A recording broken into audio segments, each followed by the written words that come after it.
Alright, that was Empress Taitu. So now we're gonna go into a Q&A with the director, Ainsley Allen Robson, who is an Ethiopian American writer-director and media artist who blends film, emerging technology to reimagine narratives of diaspora, memory, and resistance. Her debut, photographic memoir, NPR, premiered at Tribeca, and her projects have since been showcased at many venues in many cities, including Berlin and several other places, a Sundance Fellow and co-recipient of the IDA grant.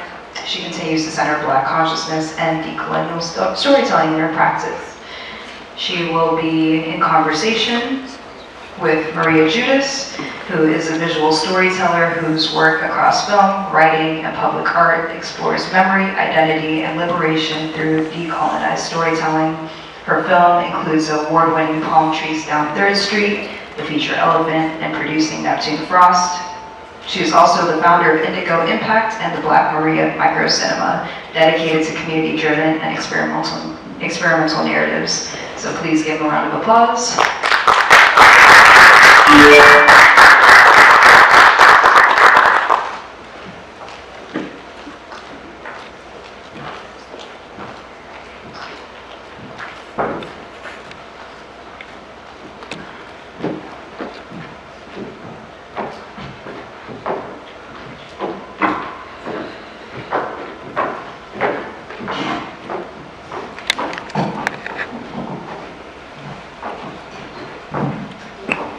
Two very short people, very tall chairs.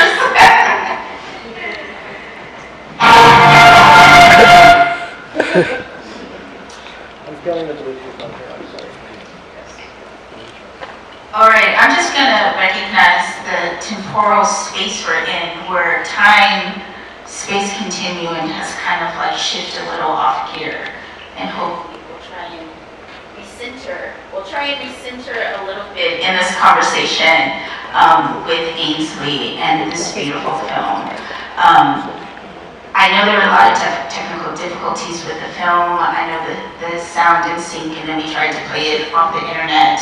So please give us a little grace in this conversation.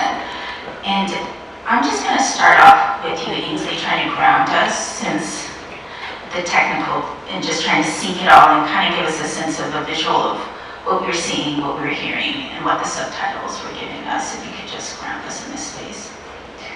Thanks, Maria. Yeah, so what you're seeing was my family's Ethiopian restaurant in Cleveland, Ohio, called Empress Taitu.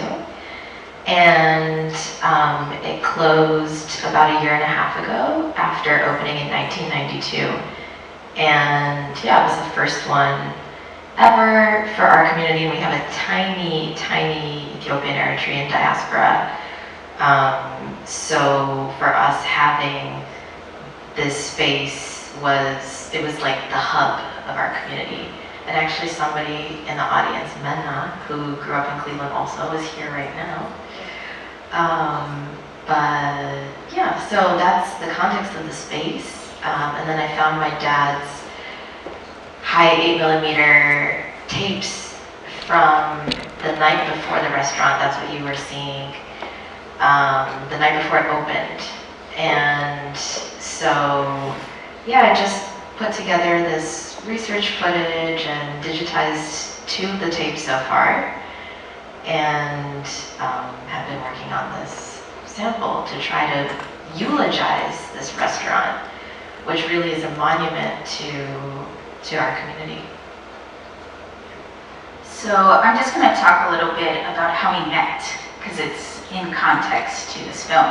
So Ainsley and I met in January 2025, this year, very early. And I'm going to shout out to Sharon, boom, boom, our other member of this beautiful cohort that Haile Garima hosted at the Sankofa Film Institute. So we were in a 2-month workshop focused on really ancestral legacy storytelling within our own cultural traditions. And we held that space for 12 hours a day, 6 days a week for, I would say 2 months, but it was a little bit over 2 months. We just could not leave.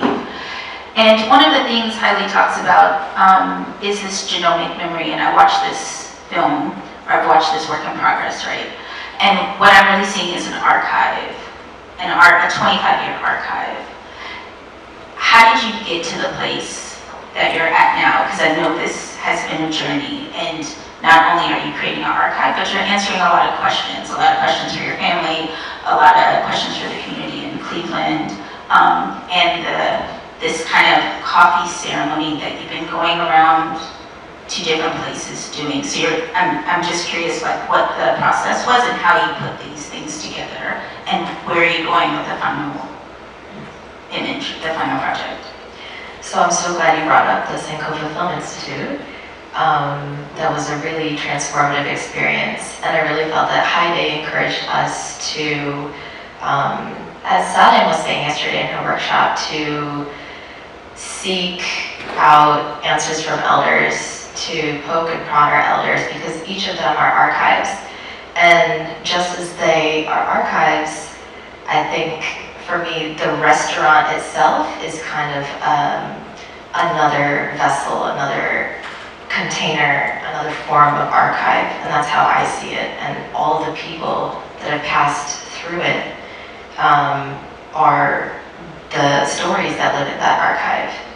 And so I think, yeah, following Sankofa, that pushed me more to think about the space as an archive, and to really try and interview as many older community members as I can. And in the process, so this event is called Yisken, which is not the name of the film. And I'm obsessed with doing the coffee ceremony. I used to work in the restaurant when I was a teenager. That's where I learned how to do it. And it was one of the few actual tangible kind of like acts of culture that I could engage in, of this ritual that I could engage in, that I knew that I learned from my mom, she learned from her mom. And even though I was sharing it with customers, it was still this act of engaging with my culture in a way that I couldn't really do outside of that space in Cleveland. I went to predominantly white schools.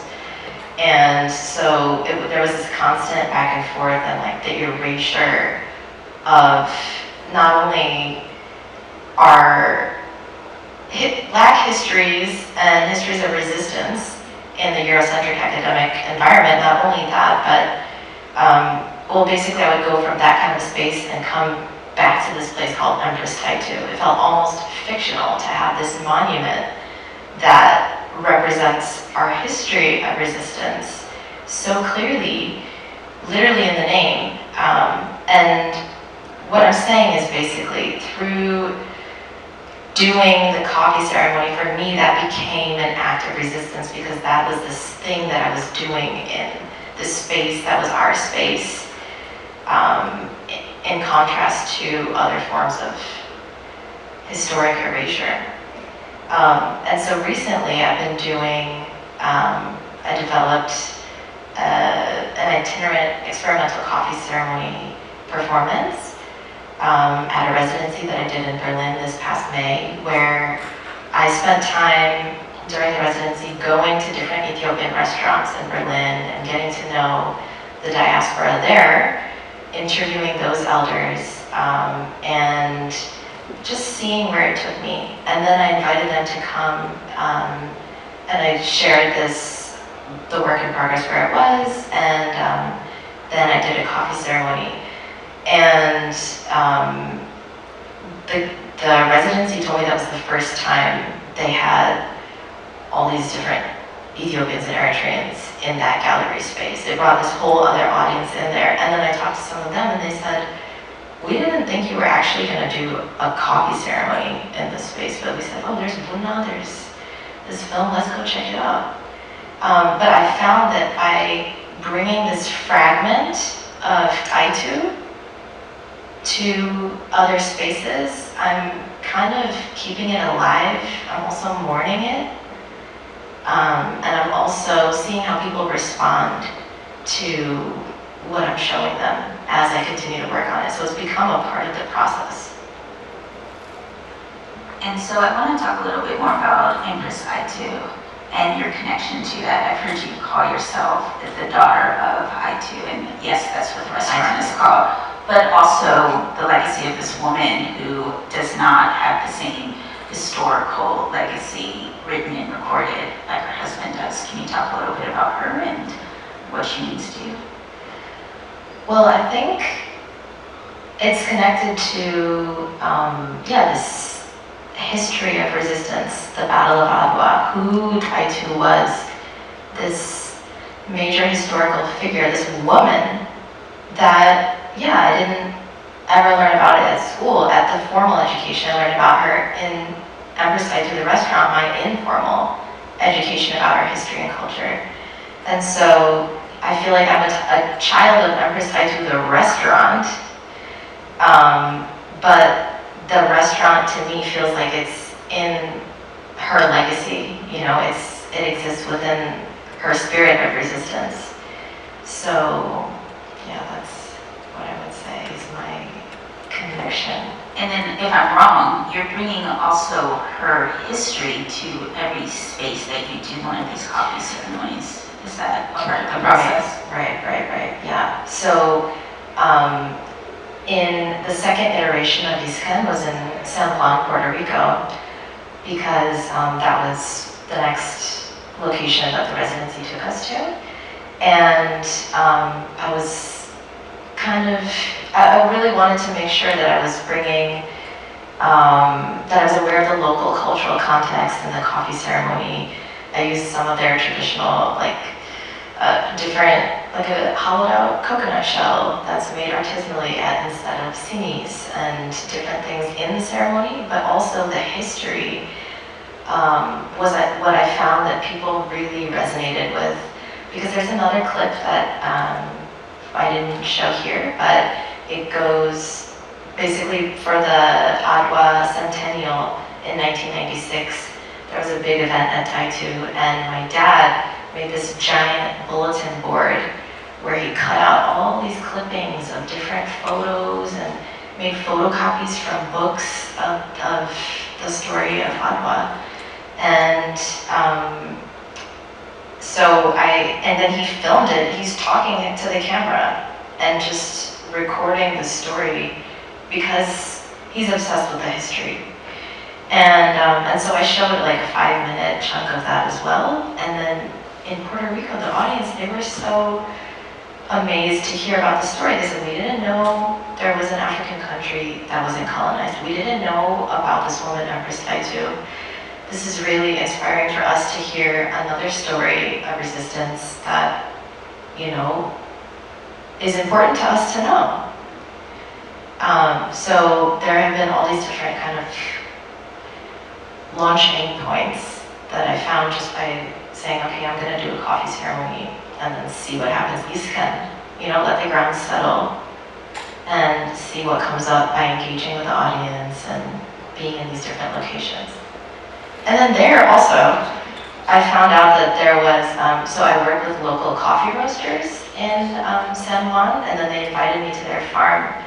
And they invited me to film at the farm. And then they said, oh, by the way, 5 minutes away, there's the first ever Ethiopian Orthodox Tewahedo Church on the island of Puerto Rico, 5 minutes away. Started by a converted Rastafarian Puerto Rican man. There weren't even Ethiopians, but he had studied in Trinidad, where the chapter is, I guess, of the church. But it was just interesting to look at these communities of belonging that are constructed around different elements of Ethiopian culture, and then right next to a coffee farm. Strange coincidences. So I'm going to ask one more question. And then we'll open up to the audience. I don't know what our time frame is. But the thing that always comes back to me, and I've seen this kind of some rough footage that we saw at the workshop, right? And this idea of memory comes up for me. in this act of a coffee ceremony. The act of a coffee ceremony really activated memory. And the way you're holding memory in a formal space of the documentary feels very new. It feels very open. It feels very like you're discovering more than you're saying what the history is. Can you just talk about your process and how you're having this space where you're activating memory for all these elders and holding it in whatever way they want to bring it? And then how do you contain it? And how long will this piece be? What's your look for this piece? How do you see it working in this act? Because I know you have kind of like installation. You have so many things going on with this piece. It's not just a formal documentary piece. It has other forms that it will take.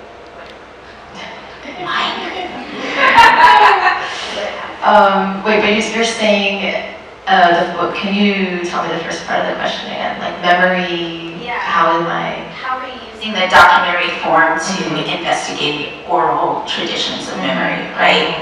The coffee ceremony is a way to activate memory and the oral tradition instead of just doing. Right. Yes. So how is this going to look? Right. It's documentary, but it's also something else. Yeah, so I noticed that even when I went back to Cleveland and I was interviewing different I2 community members, thank you, the best, well, it kind of, people didn't want to be on camera necessarily, or they were shy, or I think also there are cultural barriers there. And then I found that I said, okay, you know what? Let's just do a coffee ceremony with my aunt, Sabda Mitwalili, who used to work in the restaurant too. And I think there's something really magical that happens when you just create this scenario and then allow it to unfold. So it was no longer me saying, okay, how did this happen? It wasn't a traditional interview. I kind of just said, let's do this coffee ceremony and I want you to fall into your memories and let them go wherever they take you. I knew it was gonna be meandering. I knew, it wasn't necessarily gonna go on a linear path, but I knew that this is the site of a lot of stories that I heard just by being sitting, like in a coffee ceremony, sitting, somebody's making muna and you're just hearing whether it's gossip, whether it's catching up on life, then sometimes it's actually like, it could be history, it could be stories. I mean, I'm sure a lot of you have experienced this. So I thought that would be the most natural narrative anchor point for me to try to step into this story. And even as I was experimenting with how am I going to record oral histories, how am I going to interview I2 community members, it just felt like the most organic thing, and that's what I felt worked the most. So instead of bringing them into like the world of a traditional documentary, I had to bring the film to where they were most likely to feel comfortable and speak. And then finally, we're going to mics just don't like. There we go. Hello? Okay, there we go. Sorry, you don't even, it doesn't work. Finally, as I mentioned, or someone mentioned in my bio, I have a microcinema in San Francisco called the Black Maria Microcinema, and Ainsley right now is at a residency in Headlands, and that's in the Bay Area. And so we're working on some programming with Ainsley. It's over here.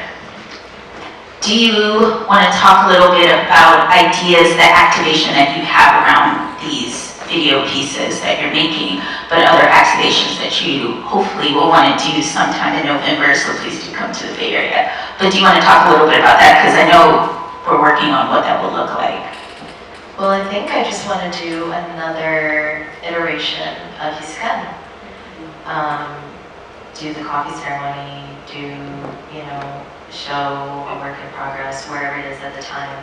But also, each iteration of it has been different.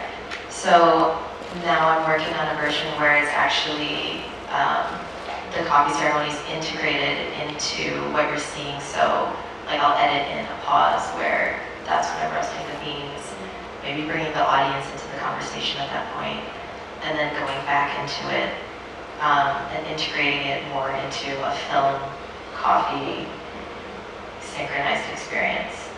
So that's And we're activating the Ethiopian community there into the space together, right? Yeah. Oh, I'm so excited. I'm excited. All right, who wants to battle the mic and ask some questions? I see a hand. I see a hand. Do we have a mic? Can we pass this mic up to them?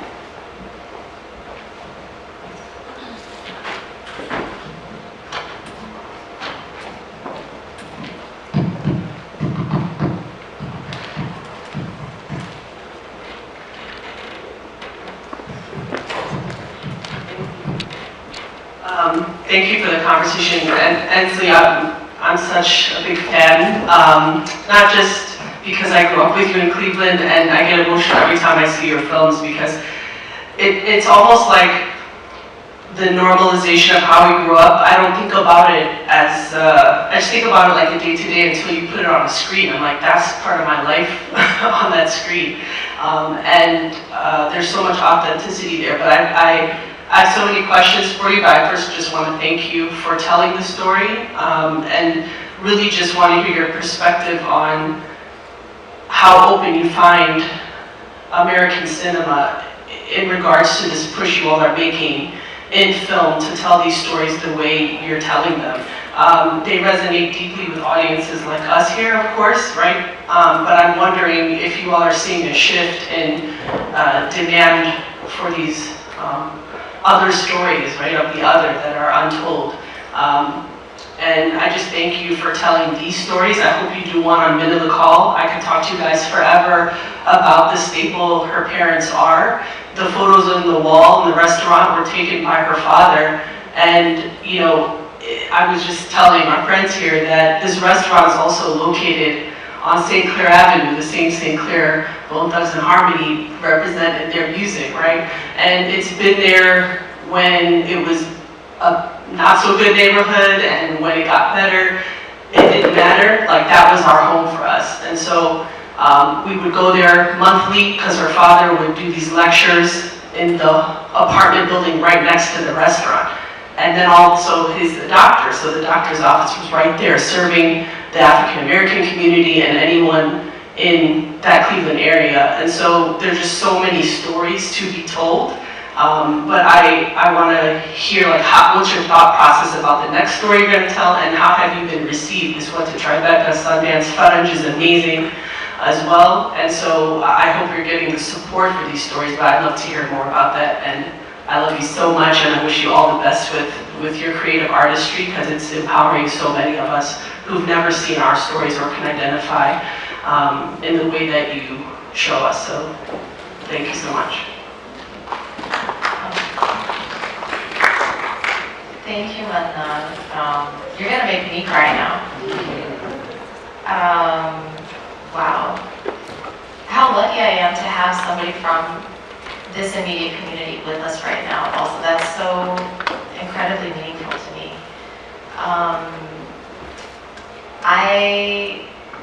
I think with I2 right now with this documentary, I mean, I'm just interested in seeing, like, that's why I was really curious about how it would land in Puerto Rico, you know, beyond an Ethiopian Eritrean background, beyond our communities, how are people going to interpret this? And so the through lines that I have been seeing are learning about a history of resistance that they didn't know about.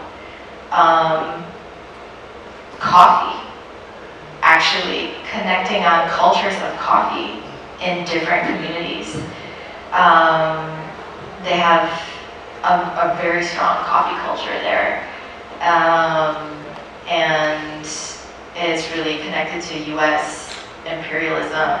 And there are stories within, I mean, even if we just study, I was actually thinking maybe coffee and East Alex an experimental character that's from the perspective of coffee speaking in this as well. But so yeah, through lines of histories of resistance, coffee, and I think also it resonates with other immigrant communities in the US and probably around the world looking at the restaurant as archive. And that's what I found in Berlin. Not just Ethiopian restaurants, there were like Sudanese restaurants I went to, Somali restaurants, and I think even beyond East African, within the US, immigrant restaurants, there's always that first restaurant in a city. There's always that first community that moves somewhere, that immigrates. And I think learning what that story is and just having that resonance takes it across different cultures and contexts. And that's what I've been finding so far. You said so many things about that. I'm trying to remember the rest, but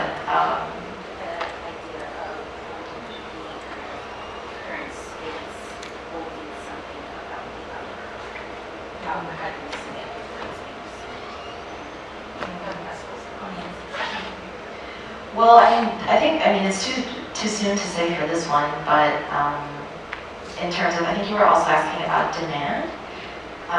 And it seems like a lot of grants and fellowships that I'm applying to now are really focused on impact. What is the impact of this work? And yeah, how is it like a diverse narrative? How are you uniquely positioned to tell the story? So, I feel like I'm very uniquely positioned for this story, but I also hope that it does have an impact within all of these communities, beyond Ethiopian Eritrean. But yeah, there's also. But also, yeah, of course, first and foremost, yeah, absolutely. Yeah. Any more questions? Hi, my name is Laura. I don't know if you're familiar with Cheryl Demius, the Watermelon Woman, and how she created an archive. And I feel like you're creating a space for Ethiopian Eritreans that is traditional to them and non-traditional to outsiders, but also kind of the first of its kind because it's fully immersive. I was wondering, since you're kind of feeling in the dark, you're creating something brand new for in communities and out communities, if there's anybody that you either look up to or reference or kind of see as a touch point of, I think this is kind of the direction I want to go in for this project, my future project, and the audiences I have in mind.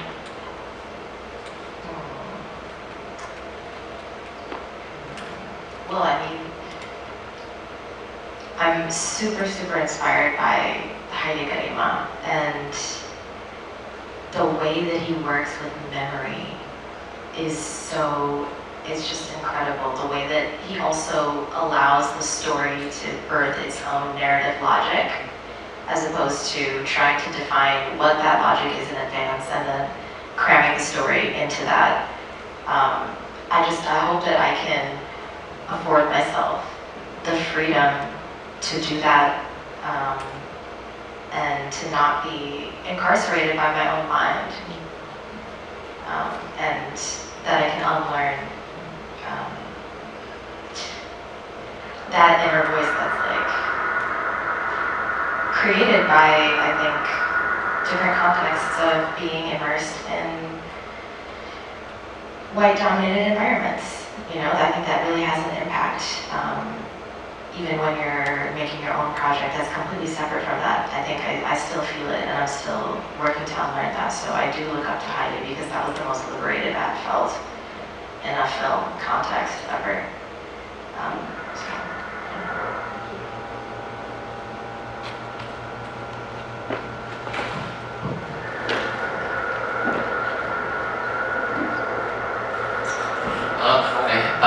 Thank you. It's a great film. My name is Alamagyu. I guess my question was, it's loud. My question was that I guess the concept of tizita or nostalgia is like such a rich and powerful emotion in the Ethiopian context, especially given the history that we've had. And when I was watching your film, I felt like that was hitting me pretty hard as well.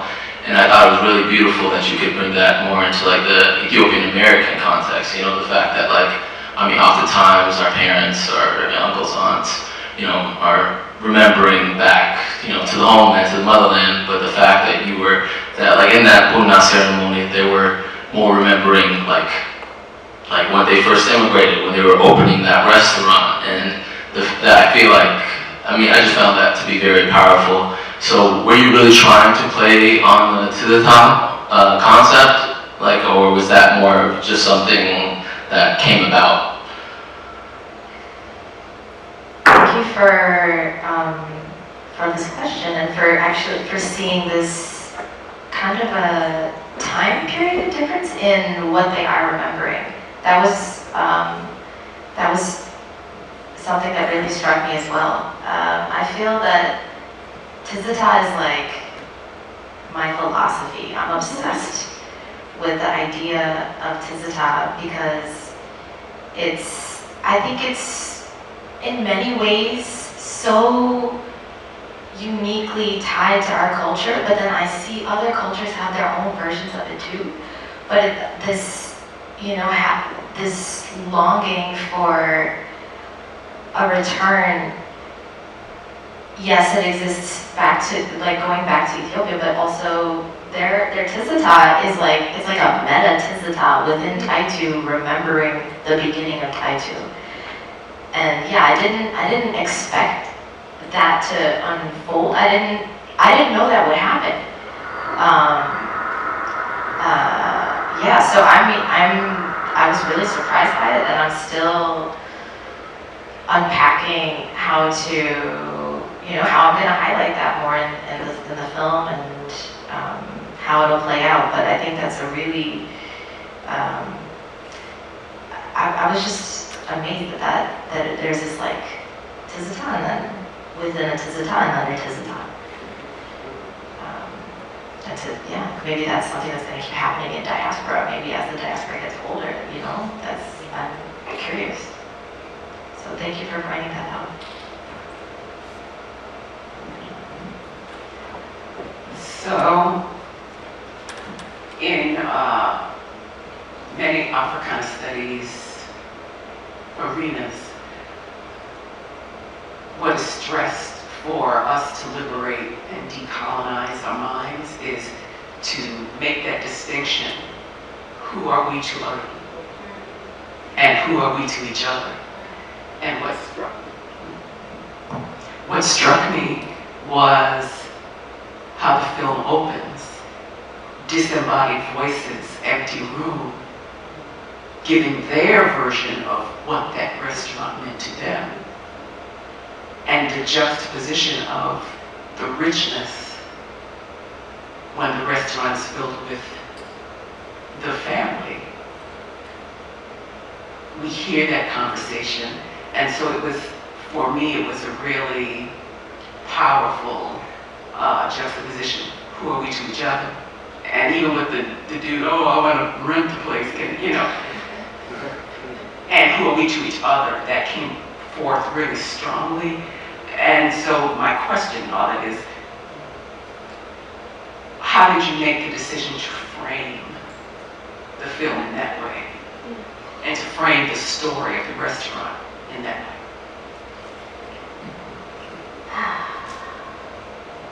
So many beautiful reflections. Oh my God, thank you, Sharon. I think that's just how I feel when I go into this empty restaurant now, because I lived through all those moments when it was full of life. And then now it's so jarring to see it there's empty. And so it feels like this ghostly vessel. And it's like I walk in there, I walk through that space, and I hear those voices, I have those memories. So it was kind of hard to see in the in the beginning, but I wanted those voices, those were recordings from the voicemail from when, after the restaurant had closed, people were calling to make a reservation and then finding out in real time from the answering machine that the restaurant was closed, and then still deciding to leave a message. And so I wanted those voices to animate the space, like that's literally what's bringing it alive. So that's why it cuts in between when it says message saved, next message, because it's those voices that breathe life into the space and allow us to see what it was. So that's what I was thinking around that. And then when I saw that my dad had recorded the night before KITFO opened, I thought, okay, well this is really gonna work as a juxtaposition of this like ghostly, empty place that still has these voices ringing, to seeing, oh yeah, these are the ghosts, these are the voices, these are the people that animated this space and are still kind of like ringing in my memory as I walk through it.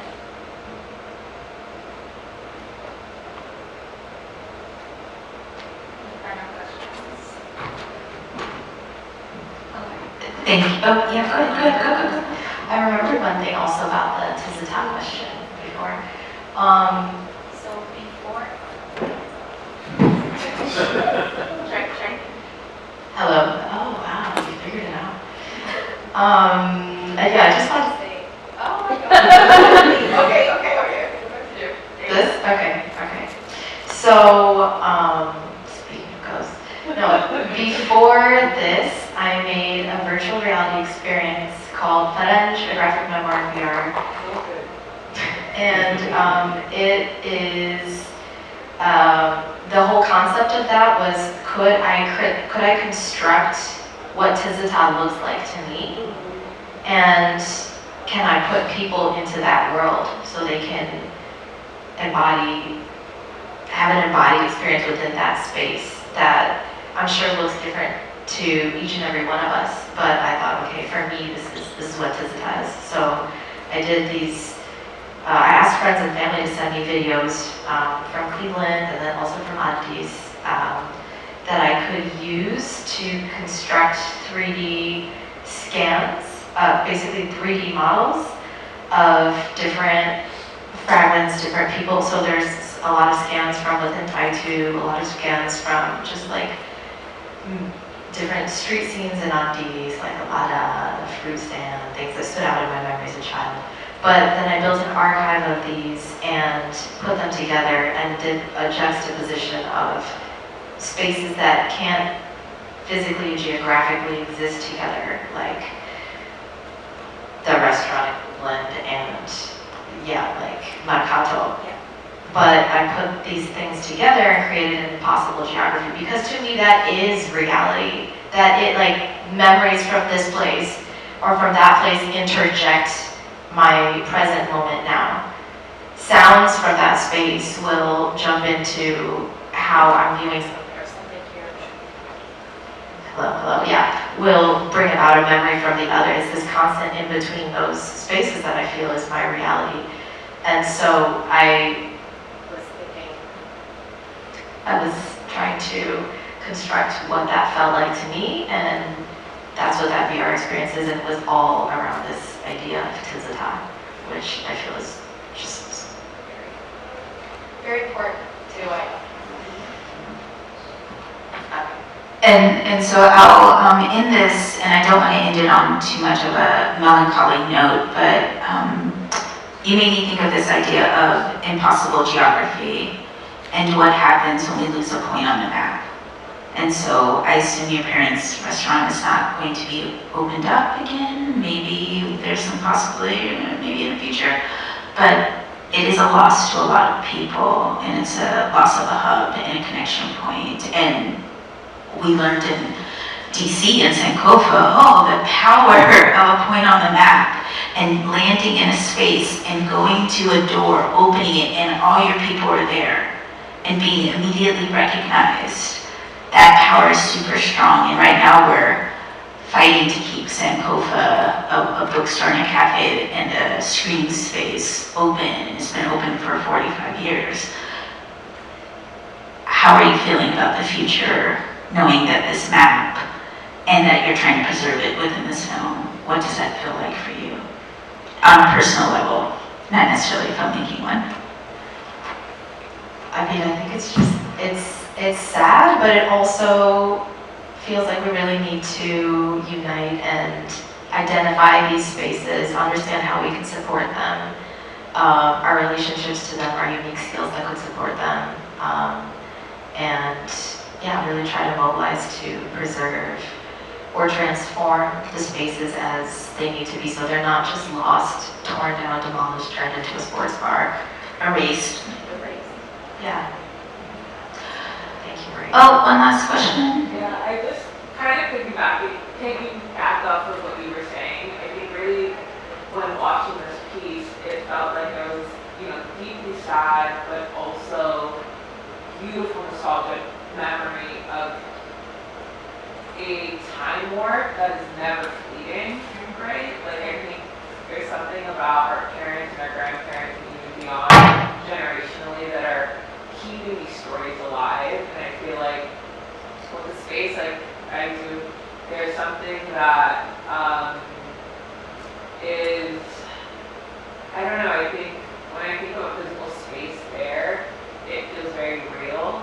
And it is real. And I think as you're sort of grieving this process, and even myself watching this, like I felt like I was grieving your family's space that I've never been to because it was something that I felt very connected to.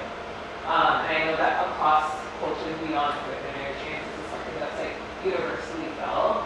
How much of like the call to action or even like a mobilizing of like how are we keeping these physical spaces but also keeping the memories alive? Like, was that something that was constantly in pursuit as you were like discovering all of the archival footage from your father and just even having everyone remember the sort of nature of the 20 plus years, or 30 plus years? I don't know, was that kind of part of your artistic process, like a call to action in making this? I think it wasn't directly, because it's still unclear to me what that call to action, what it would be. Because I was just saying it's unclear to me exactly what that call to action would be, other than, yeah, maybe we start a GoFundMe just to like keep it open, pay the bills just to keep it running, but I think there needs to be something else that I'm still figuring out what, it's kind of my responsibility.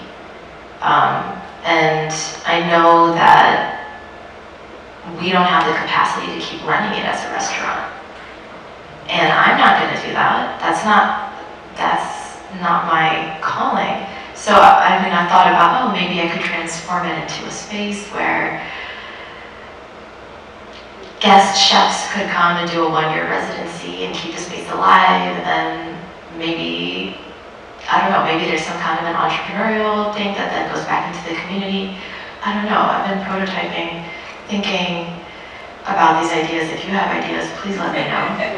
I'm open to any and all of them and would love to discuss that and try to figure out something. Yeah, I just think that, and not to have an answer today, but I think that like, I grew up in LA and I feel like when I look at all the restaurants in Little Ethiopia and that generation of like elders that are getting older and can't necessarily sustain the business, and also just like the nature of the city that we're living is constantly changing, and for good and for bad. And so I think I'm constantly thinking about, right, like what is it? Like it's almost up to us. Yeah. And not to put that pressure like on either. But I feel it every day. But I feel it too. I was like, like yeah.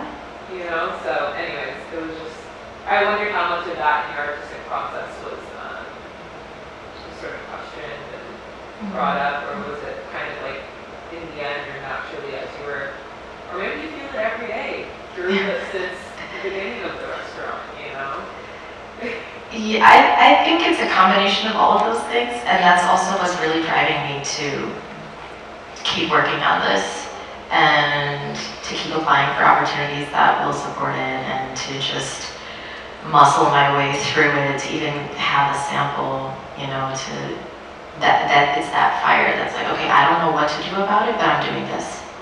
Let me at least keep doing this, and maybe I could, who have ideas that could share something, and maybe something can be worked out in the future. Because if your film tells us nothing, it is a community that keeps us space alive, right? So it's going to take all of us, and those of us, you know, outside of the Ethiopian and Eritrean community, because I grew up in it too. And I can tell you, even in San Francisco, how many Ethiopian and Eritrean restaurants have closed down, and it is a hole in our community, right? It just is, especially when you're Black American. You need the entire global diaspora to come and tell you what the experience is, because your experience is so just locked down in America. And so San Francisco has changed so much. Anyways, thank you all. Thank you so much.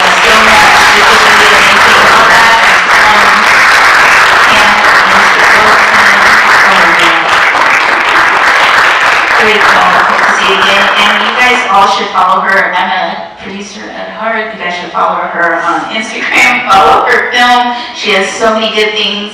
This film, do you know where the next location for it will be? Or where the next To be determined. To be determined. All right. Thank you so Thank much, all. everyone. Thank you.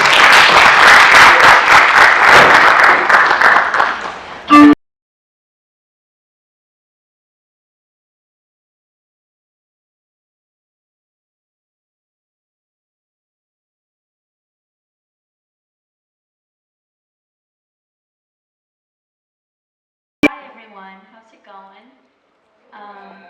Give some applause to the directors for their incredible films, please.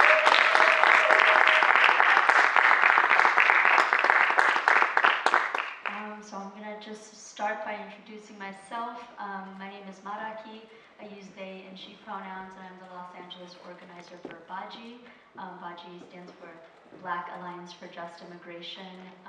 Just very briefly, we are a racial justice and immigrant rights organization founded in Oakland in 2006 and now at the national level.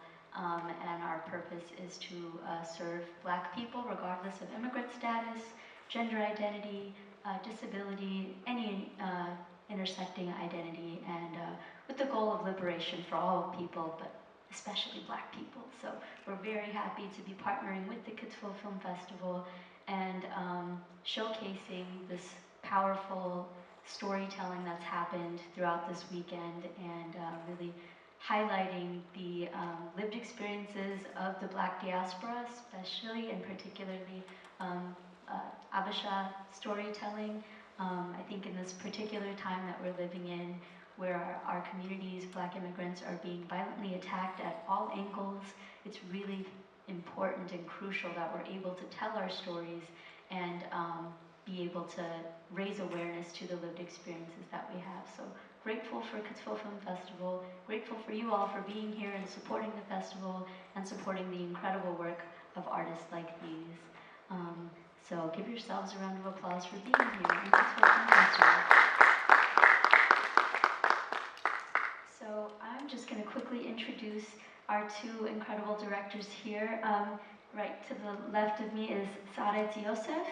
Saadet Yosef is a multidisciplinary writer and artist from Washington, D.C., who blends poetry, documentary, and narrative storytelling. She connects personal questions to intersectional themes, exploring art and culture across the African diaspora and centering the voices and experiences of Black women in particular. Her work has been featured on CNN, HuffPost, Voice of America, The Rumpus, The Root, and The Ethiopian Reporter, amongst other outlets. Saadet has also received honors and support from various institutions and organizations, including Georgetown University, Humanities DC, the National Endowment for the Arts, the Poetry Foundation, and Firelight Media. Her first documentary, Redline DC, examined gentrification graffiti in her hometown. In addition to Journeys, which is currently on tour, Saadet is also pursuing other narrative experiments, including a poetry chapbook titled A Beginner's Guide to Endings, and a scripted drama, Abyssinia and Harlem. So give it up for Sarit real quick. And to the far left of me is Yoel Iskander. Yoel Iskander is a passionate filmmaker, educator, and advocate with over a decade of experience in media production, education, and community engagement. Yoel creates independent media rooted in social justice, crafted to spark change and uplift artists of color. As an educator, Yoel has developed innovative curricula, empowering diverse student populations and fostering inclusive, identity-positive environments. He is committed to using film to champion underrepresented voices through art and storytelling. Give it up for Yoel Iskander, everyone. So to start off, I'm just going to pass it to both of you to just explain the intention and perspective behind both of your films. Thank you, one, for having me, and thank you all for being here. Yeah, I think you encapsulated it with the bio that you gave off. Very much, my focus is very much kind of rooted and grounded in the experiences of Black transnational women. Not to kind of disregard or exclude other experiences, but just as a Black woman, as a first-generation Ethiopian American, I'm very much kind of drawn to multiplicity, to queerness, to hybridity, and I find that so much of women's experiences, femme experiences, tend to be underrepresented, and I am just compelled to tell those stories in the same way that I feel that I'm telling my own. Thank you for the introduction. And yeah, with Twice as Fast, I just really wanted to tell an authentic story as someone who is from the Bay Area, where there's both an incredible amount of wealth, but also a ton of wealth inequality. And I wanted to create a film, a narrative film with a story people can get behind that manages to address the achievement gap and wealth inequality, but with themes of Black excellence and also with themes of generational wealth and in the scope of a high school setting, like with a young teenage boy, like something we could all relate to. So yeah. Thank you both so much. Notice that there are some common themes across both of your films, particularly on why people migrate. Fleeing violent conflict has come up, a risk of imprisonment or execution, ongoing terror, kind of a culture of fear, but also seeking education, seeking better life conditions, kind of being entranced by US propaganda a little bit. And so we also kind of see a culture shock upon arriving in America and a bit of a disillusionment, right, from the US propaganda, experiencing poverty, experiencing inequalities, and kind of being a mother and having to fight even harder to have your children experience the same amount of opportunities as other people in this country are afforded. So my question is, how does your film and films like these in general aim to highlight the context behind and the realities of migration? And then kind of second part to that is, how, if at all, do these films act as a warning to those back home to not fall prey to US propaganda? I'll just go, but I think as far as something it highlights about the migration experience is, in Twice as Fast, it's like an intergenerational perspective on a shared living experience, right? So you have, the mom's character who has sort of the mentality that, like, you have to sort of keep your head down and hustle, and that's the best way to strive in a very troubled system. And then you have the son's perspective, Tekle, who is from the same race and from the same family, but his perspective is more like, I want to, I'm aware that it's a messed up system, and I want to change it and change my, the way I participate in it. So, and I think that's something that maybe a lot of us can relate to, no matter what culture you're from. Like, I think a lot of, parent figures, right? They have sort of the mentality of, like, this is what we have to do at any cost, and a lot of first-gen children, or even adult children, I think we're more likely to ask the question like, at what cost? You know what I mean? And I think I'm very curious about how it would be looked at through the lens of people back home, but I don't know because it hasn't been like that. But you know, if there's a film festival back home, or if we could bring, you know, round 2 to Addis, that'd be really cool. But I have spent a lot of time thinking about that because, yeah, I think in your film, they touched a little bit about how people's back home, they have this perspective of the U.S. being like the land of dreams, and then you actually get there, and it's like, you know, it's objectively better than back home, but you're not getting any job you want. You know, you don't just show up, and it's like a perfect experience. So, yeah. Yeah, I think context was the key word for me, the question that you offered. For me, this is very kind of like site and setting specific story. It's a culturally specific story for sure, but within that culture, there's so many different types of migration experiences. And these women were, I think, like very much like kind of the primary imagery and like representation of African migration that we see is very much like refugee camps and things like that, which deserves its own coverage and documentation for sure, ideally like ethically and respectfully, but this was like not that, right? These women, for the most part, were very privileged and had the freedom of mobility to leave, right? And for the most part, were leaving prior to the coup d'etat and were intending to return and encountered a different kind of displacement, right? Like a socioeconomic displacement of sorts, where you know they had to learn like, oh, I wasn't making my bed before. I'm the person that makes the bed for other people now. Like those kinds of shifts. So like the contextual kind of like emphasis was very much like my focus. I knew what kind of story that I was telling, and understanding that the nuances are very important to capture. Yeah.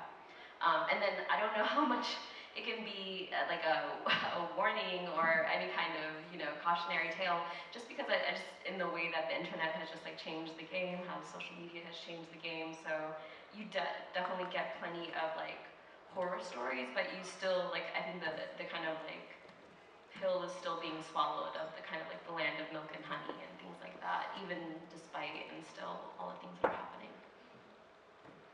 Yeah, I appreciate you both saying that, particularly that last response, because even though we have access to social media back home and here, back home kind of limited, there is still that kind of like, yeah, but it's got to be better than here. And as you were saying, objectively, there are parts of being here that are better than back home. I mean, yeah, so it's great seeing your films because it also offers the diaspora and people back home an opportunity to kind of compare and contrast what our experiences are like, especially those who maybe come from a higher status back home and then they come here and they're taken down several notches, and it's like now you're cleaning the beds, now you're sweeping floors, and your level of economic status kind of shifts as a result of that migration.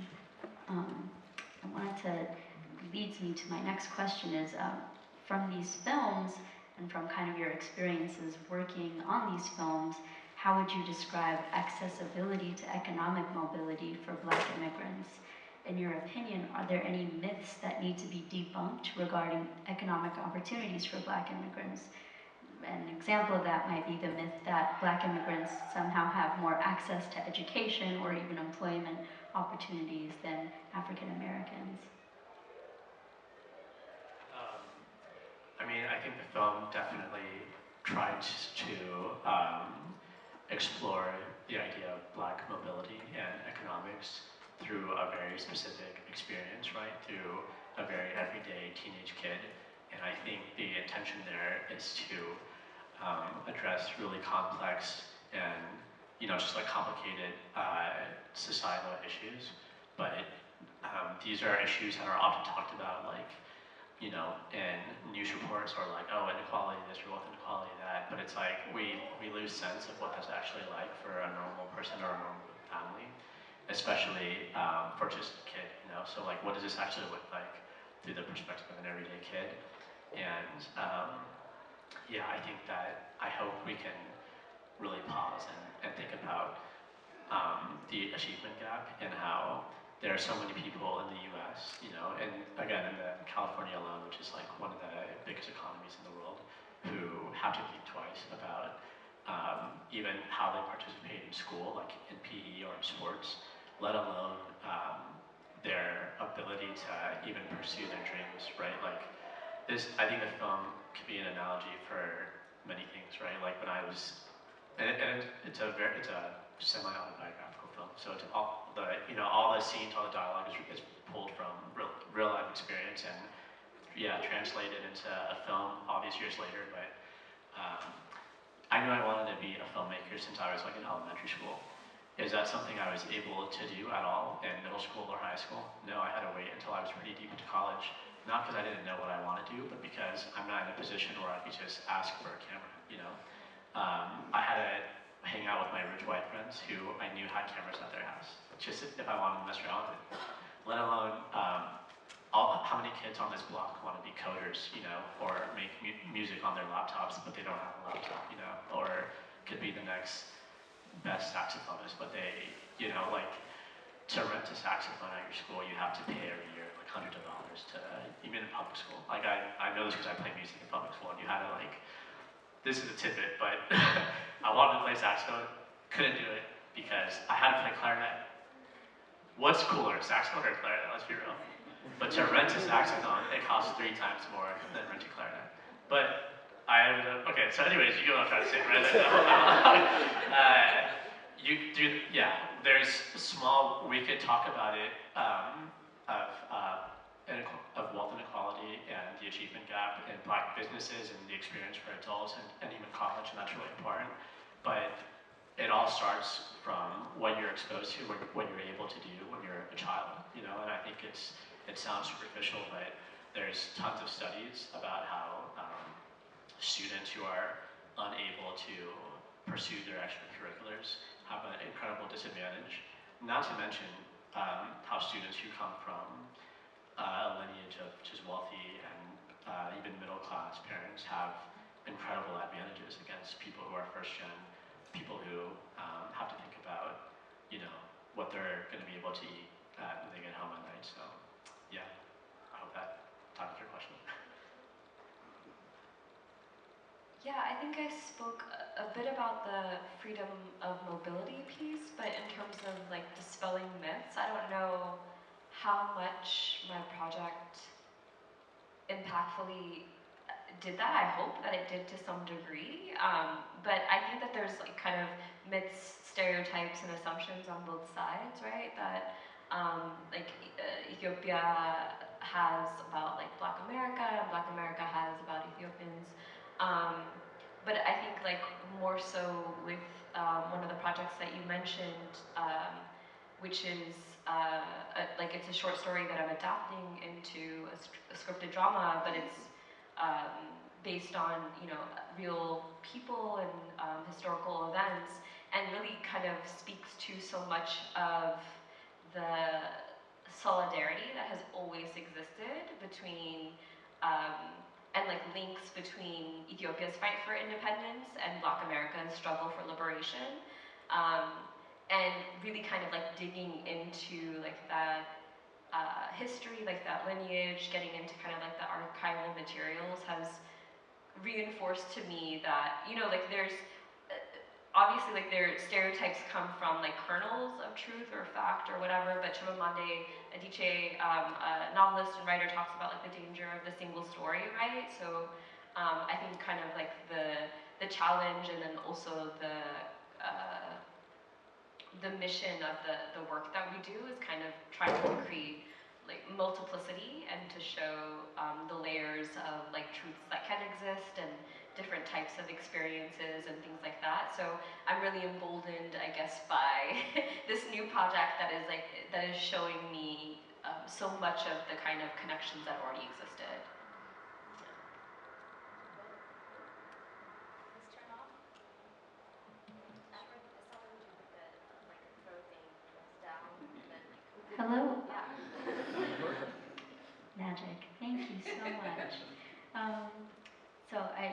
appreciate both of your answers. Keep going. Hello? Oh, I think the battery might be dying on this one. Okay, thank you. So yeah, I appreciate both of your responses, really. I feel like this also kind of is a good segue into my next question, which is that, you know, the US inherently will challenge you, as we saw happen to all of the characters in all of these stories. How does one contend with those challenges? As a recent arrival to this country, or as a child of immigrants, as we all are here? How do you lean into community to help you through these challenges as well?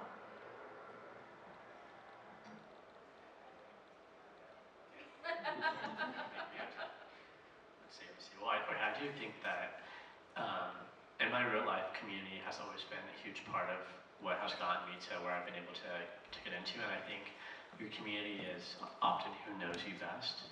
That could be your cultural community, that could be your chosen community, and it's often the people who most want to see you succeed. And I think that having commitment to your community for some can be the fuel that motivates them to make change in their community, in their environment. Yeah, thank you for what you just said. I think it kind of reinforced to me like that the communities that you connect with can definitely exist outside of just like your cultural community per se, right? Or your immigrant community or your diaspora community. So I think like it's really important to have like the village of women that were featured as narrators, as like touchstones and foremothers for me. But I'm also very grateful to have like creative communities, other like first generation friends that are from different communities than mine, you know, just to kind of create, again, just like more multiplicity and kind of like a pluralistic experience and understanding. And I see so much commonality with like my South Asian friends and things like that of what our experiences are, even if they and their families might see more difference in me and like in my blackness, you know. I can still see like the resonance and the connection in our experiences. So yeah, I've been able to thankfully I've been very fortunate to find community in a lot of different places, and to allow them to kind of like reflect back to me like the multiplicity of my own kind of identity and my sense of self. Thank you so much. And I think I saw both of your responses reflected in your films as well. You and the teenager Tekla is like, he's leaning into community in order to survive there, but also pours back into his community as soon as he has the option to. And same with, I feel like there were a couple of stories where the new arrivals to this country were saying, well, we had a gang of friends that were also Ethiopian in DC that we were leaning on each other to make it through until we had to make it back. And especially, you know, I love the part where a woman was saying, well, I have a son now, how am I going to go back and arm the revolution? And he's like, well, the organization will raise the kid. That's dope, that's community. No, I thought that was crazy. I thought she thought that was crazy, and I thought that was crazy too. I thought it was dope. But I'm going to move to my next question, a bit more about film. Renowned filmmaker Haile Gerima has defined black film as a film that's imagined and executed in the motion picture media by an African descendant or an African American. And he goes on to say that films portraying black life made by a non-black director are often lost in the director's lack of knowledge of the subject matter. To you, what is significant about creating black film as a black director, and how did your personal knowledge of the subject matters that your film tackles make you well equipped to tell the specific story? I will take this, No, I think I kind of leaned into my lack of knowledge, I would say, more than my knowledge. I very much came into it with questions that I hoped would be answered. Obviously, like I come away with more questions too. I think that's how I kind of lead as a storyteller in general, and then in my process of kind of creative inquiry, trying to let the process of questioning create more like laying more track for me to kind of frame the story as I go. So I don't know if that speaks necessarily to the Black experience, but I know that like my questions are very much rooted in my sense of wanting to make connections, and very much informed by kind of like a constellation that I see of ideas and connections across the African diaspora. So I lead with that as a storyteller, and that's been able to kind of like inform the output. So I don't know how much that speaks to the definition of how he defined the stories that we tell, but I still feel that it reflects his definition. Yeah, I mean, I think it's incredibly important to have Black films told by Black filmmakers with not only that, but to have people in front of the camera who are Black and people behind the camera. You know, like you hear about all this stuff about Hollywood and Me Too and all this troubling stuff in the news, and people might want to like roll their eyes at it, but it's there for a reason, and it's relentlessly in the news for a reason because it's experienced by filmmakers in the industry relentlessly. And that's part of why there's not a lot of people like us in the industry. So when you're, you know, artists like us, like we have the chance to tell the story with a largely Black cast, with a diverse crew. And, you know, I'm of the age where growing up, part of what made me want to be a filmmaker is like the representation of us on screen. Like when I was growing up, you would only see us in like rap music videos or NBA or like Flavor of Love, like VH1, like those kind of things that were people's only idea of who we are. You know what I mean? Like, I'll go to school, I'm one of the only Black people know at school. And they'll be just saying the kind of shit that they see on TV to me, like almost expecting like, you know, and when you have an opportunity to make something when people like you know, are on set, like it's a whole different experience. And I'm telling you from experience, like there's a difference between being with people of color on, never mind, I'm not gonna say anything crazy. But there's a difference, you know, yeah. Were you saying that like you're not used to dealing with people like African descent, or just like Black people in general, like all Black? I'm saying there's a difference when I get to work on a project where it's a diverse set, you know, people of color on set, Black people behind the camera, versus when it's not like that. Like when you're working for like a big studio production or for a big company, and you know you're with, you know, and it's people don't treat you the same way, you know, yeah. Yeah, I think everyone here can relate to that, even if they're not in film, when you're the speck of pepper in the stew, as my boss likes to say. Then it's a very different feeling than when you're part of an eclectic stew, you know what I mean? Good torots, if you will. But I appreciate what both of you had to share on that. This is kind of my last-ish question before we open it up to Q&A, but both of your films, I noticed, did have both underlying and outright themes of Black liberation. Might even venture to say revolution. In Twice as Fast, we see our protagonist with posters and books of Black revolutionaries that's kind of juxtaposed with his own grappling of freedom. He seems to feel freer with his childhood peers, but then understands that these new opportunities at this new school could lead to more financial and social freedom in the future, not just for himself, but also for his peers and for his community. And then in Journeys, we see multiple characters share their participation in and kind of response to revolution back home, and that migration itself, for some, was an act of freedom, whether migrating from Ethiopia to the US or even back to Ethiopia from the US. So my question then is, what, if any, intentions did you have to highlight Black liberation in your film? And second part to that is, how does the medium of film act as both a translator of liberation and as a tool of liberation? I keep wanting to say revolution. Let's stick with liberation for now. Yeah, I think definitely my intentions as like an artist are definitely very much rooted in themes of Black liberation, Black feminism. So even if the motifs and ideas weren't overt or even explicit in my kind of treatment, I think they were definitely subconscious for sure.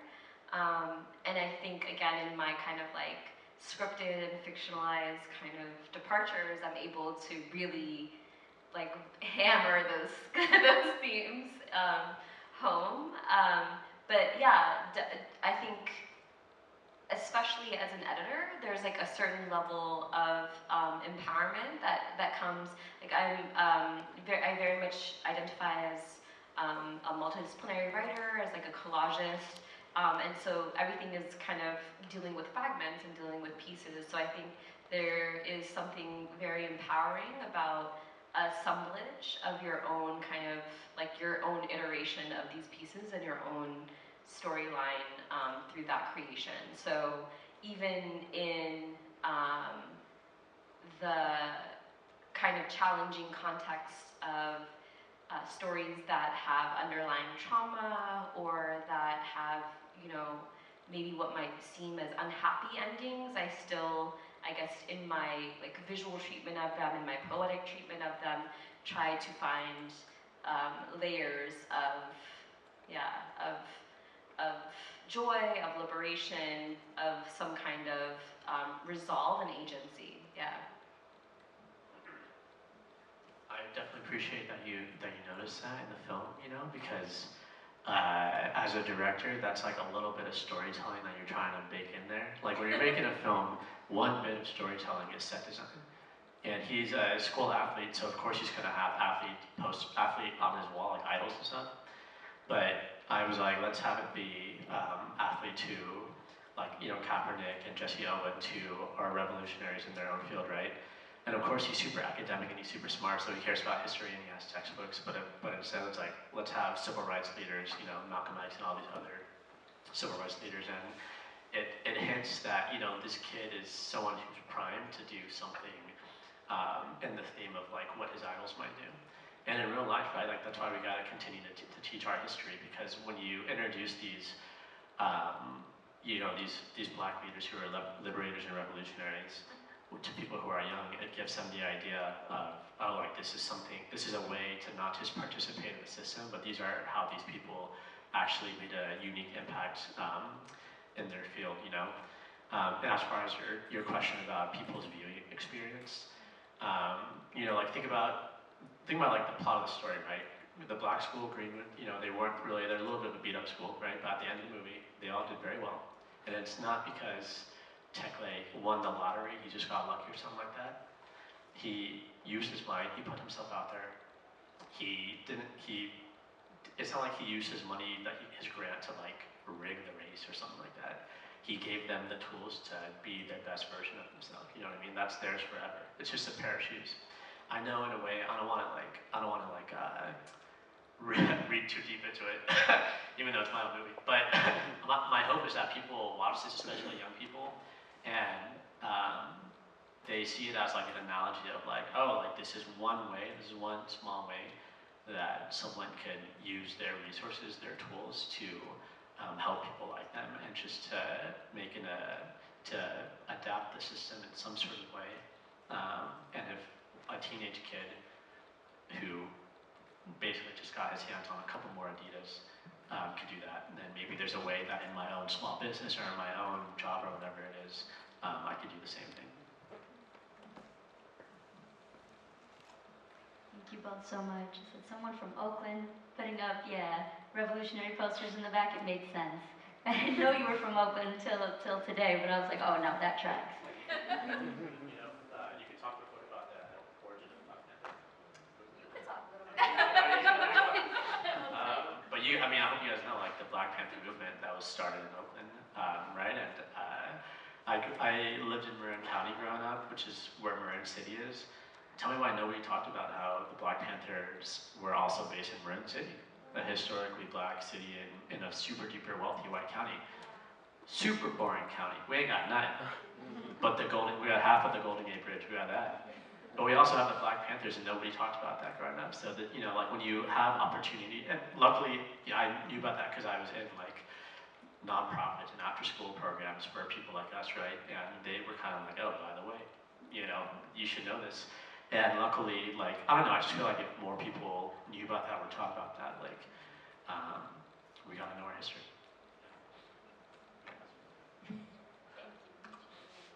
Thank you so much for that context too. It's important that we frame ourselves and ground ourselves in the past to understand what we're doing now and how the past is affecting us now, which is also what I love so much about both of your stories. I kind of got a final-ish question, which, it's kind of optional. If you're like, I don't want to answer it, then that's fine. But we do want to get the crowd ready to also answer some questions too. What are some ways that artists can take action and better the lives of Black migrants, both in artistic mediums and at the community level? Pass. Passing, but look at the film you made, Like, I'm watching your film and I... It's like fully loaded, that question. But I think watching a film like yours and a lot of the films here, like, I know for a lot of people, this is their first time watching a movie like that. My mom's in the audience right now, like, I can't imagine, I don't know, I think, like, when we have opportunities like this, I'm not saying movies and theater and arts are, like, the only way to change the world, but they are a huge way, and, we need to go beyond Atticus Finch and To Kill a Mockingbird. We need to, yeah. No, thank you for that. I appreciate it. Because, I don't know, I always kind of feel not disheartened, but like not knowing how to respond to questions like that. And that's really real, and especially like knowing, hi mom, that you're here in this audience, it reminds me that my mom just kind of, not inherited, but she just got like so many artifacts of like her parent, like her father and things like that. And like I feel like so many of like our elders are ready to tell their stories, and that has been very like libraries are like opening up to us, and like that has given the light that I see in her eyes as she's kind of reconnecting with these materials is also reinvigorating me as well. So yeah, I think that's the piece of just kind of encouraging, I guess, our elders to tap into allowing them to tell their own stories and find ways and like providing them with the mediums and the avenues to do so. Yeah, thank you for that piece. I was feeling challenged by the question. Thank you both so much, and I appreciate you challenging yourself. I know it is a loaded question, but there is no wrong answer, right? Thank you both so much. Let's give them a round of applause.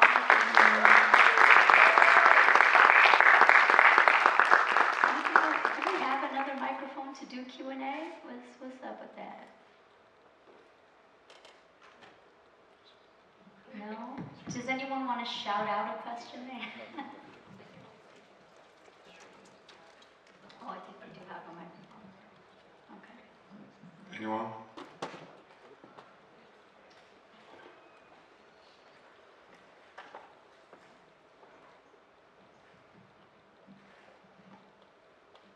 Hi, I'm Ethiopian. Lovely work. I was sharing with my new friend Tasha that I'm in my 50s and I lived in New York in the 90s.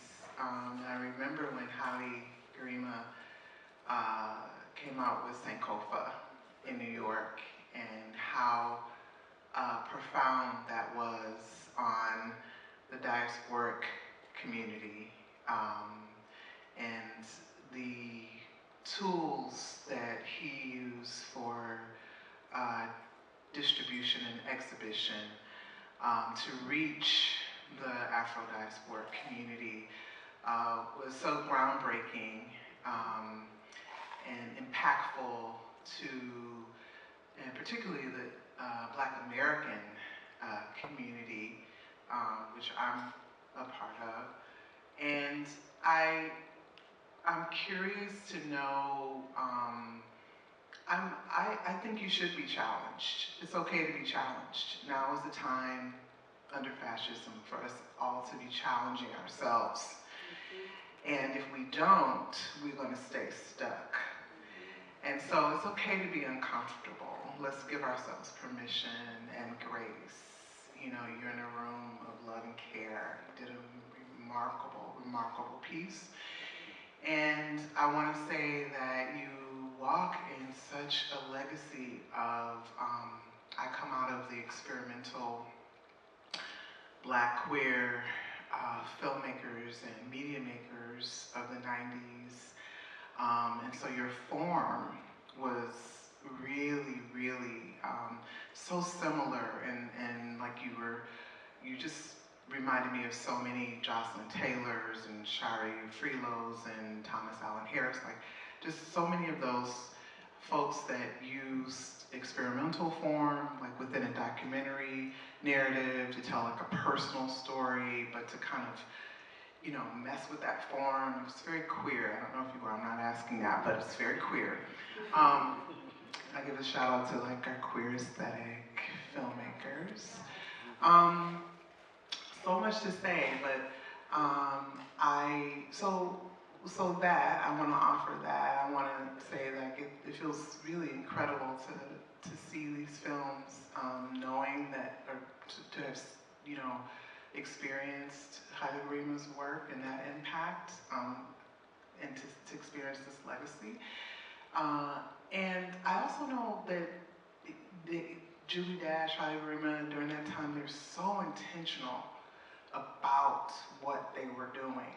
And I wonder, one, about your intentionality, and you covered it a little bit, but you know, like, there are filmmakers that actually use their tool that, you know, Julie Dash and those folks from UCLA, they said that the film school was a site of struggle.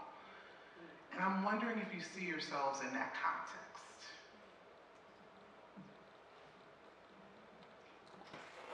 So I guess like the short answer is yes and no. I feel, and I feel like I can kind of juxtapose Julie Dash's maybe experience with like the LA Rebellion, with like my mom's experience as an immigrant in DC. Like it's just like so much trial by fire, you know? And like they walked, so like they crawled so that I could walk, you know?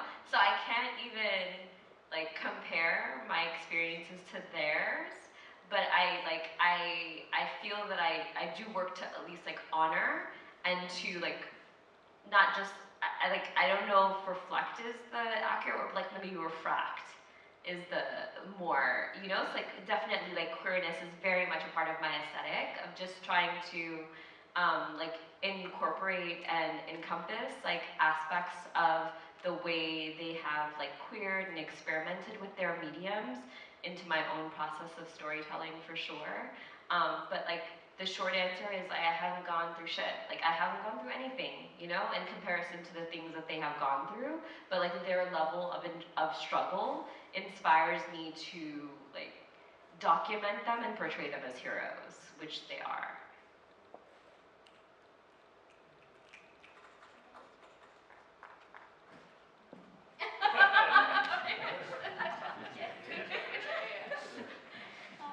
We've got like a couple more minutes left. Does anyone else have a question?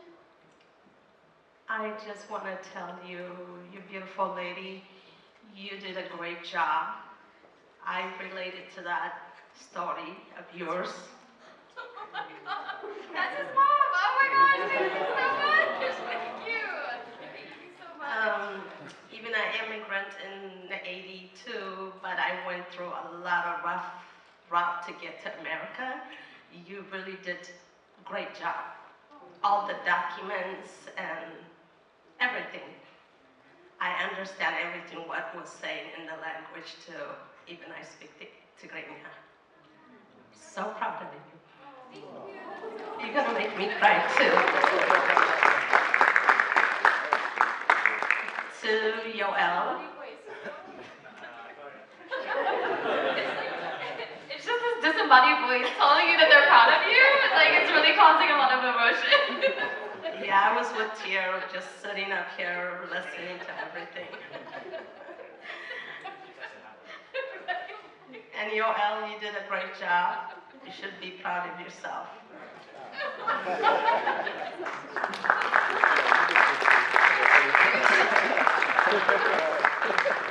I can't think of a better way to end that. Thank you so much, Mama. And thank you, everyone. One more time for them. Give it up for them. Thank you.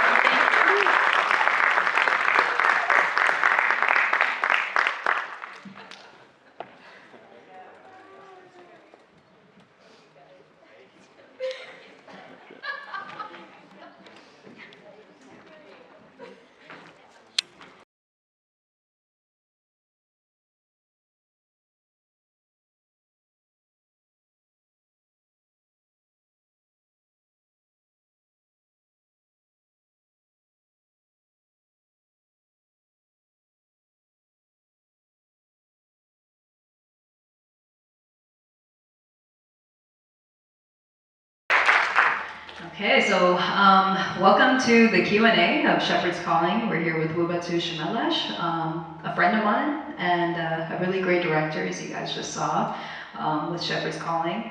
Wubatu is an award-winning filmmaker, public speaker, and social entrepreneur, redefining the intersection of storytelling, advocacy, and sustainable impact with the lens shaped by his Ethiopian heritage and refined through Hollywood training. He creates films that amplify underrepresented voices, celebrate cultural identity, and confront urgent social and environmental issues through film and purpose-driven ventures.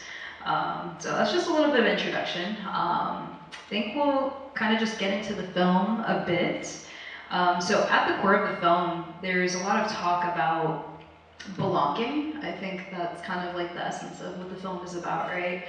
And navigating between two different worlds. Do you feel like, how do I do this? Okay, do you feel like that arrival, that you've made it to that arrival of that sense of belonging, or do you feel like you're still navigating between those worlds? First of all, shout out to Dinkanesh and the entire team for organizing such an amazing festival.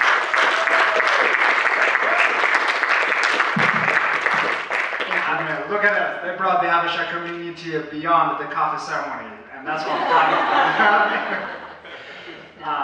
Yes, let's go.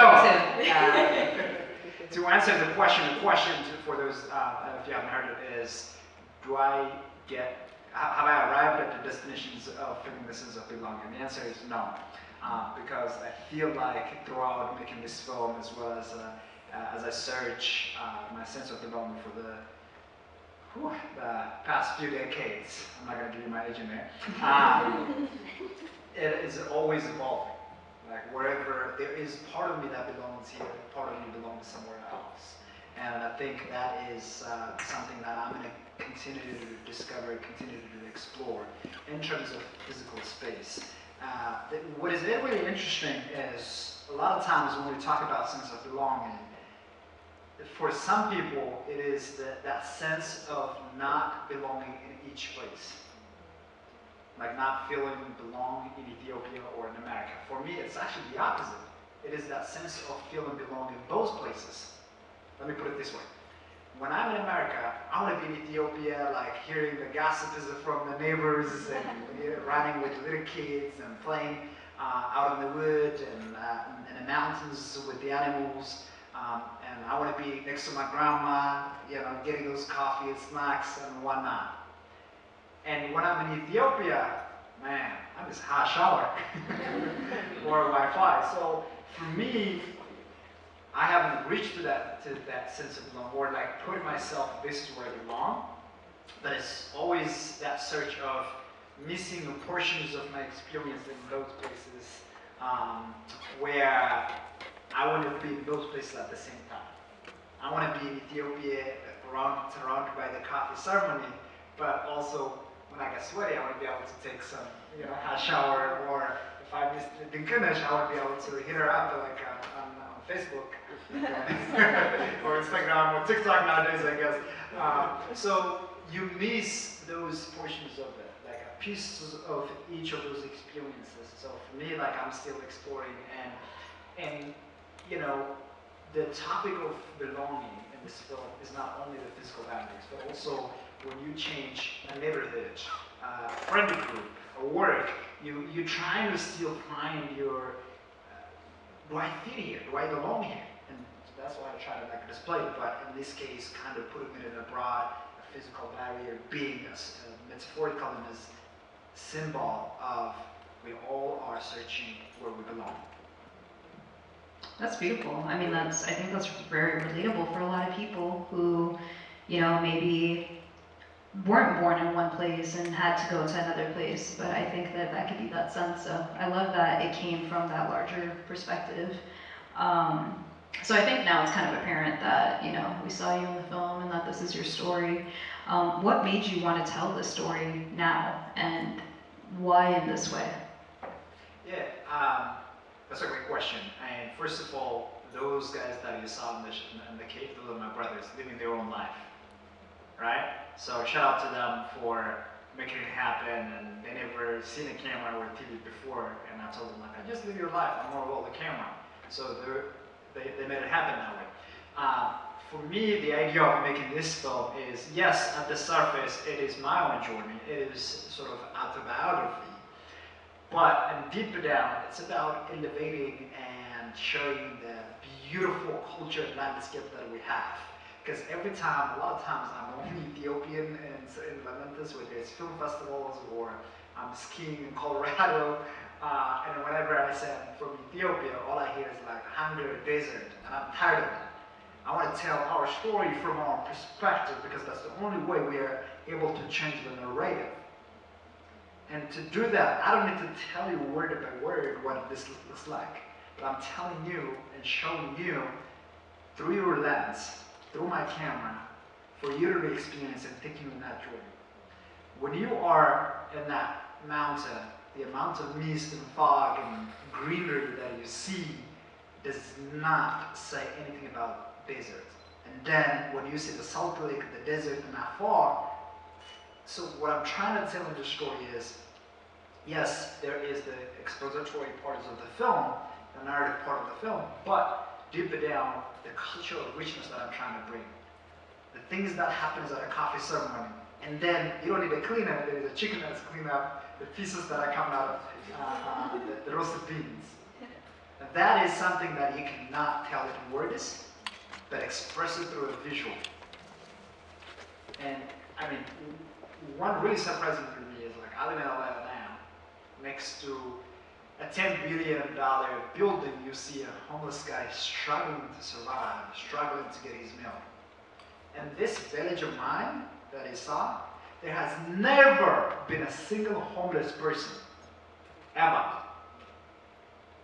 It's not that the community is rich in terms of finance, but they reach in their heart and their kindness. Therefore, they take care of one another. And that is what I'm trying to like change the narrative of Africa in that sense. Another example that you saw is like, yes, this shepherd is walking by barefoot. He does not have shoes, but he has 200 sheep. If he sells one sheep, he can buy, let alone for himself, for all of us in this room right now. But that's not the culture. And that's what I'm trying to portray is like, look, it is not what you only hear, but also the element is hidden under that you don't understand. You see grandma walking barefoot. She got 20 cows. If she sells one, she can buy a lot of shoes. But she's a spiritual leader. She wants to connect, feel the ground, feel the earth, feel the soul. Therefore, there is the type of story that I'm trying to uplift is what you see or how the Western media is narrating it for us is not the reality. There is a cultural phenomenon that is so nuanced for us. And and that we are way beyond than what is on the surface. That's a great answer. Yeah, really great answer. I remember my mom telling me about her upbringing, you know, and she grew up in Gondar in the countryside, and she was telling me how her dad was, he had cows. He had like the most cows in the village, and he was wealthy in that way. And I was looking at her like, Mom, like wealthy because he has cows? Like when I was younger, and I was like, what? That's such an interesting concept. But you're right, yeah, like you sell one of those even out here, like, oh, that's worth something. And I think the way we value things is very different. But it's important to showcase those differences because it is important. Like that is wealth in a sense, you know?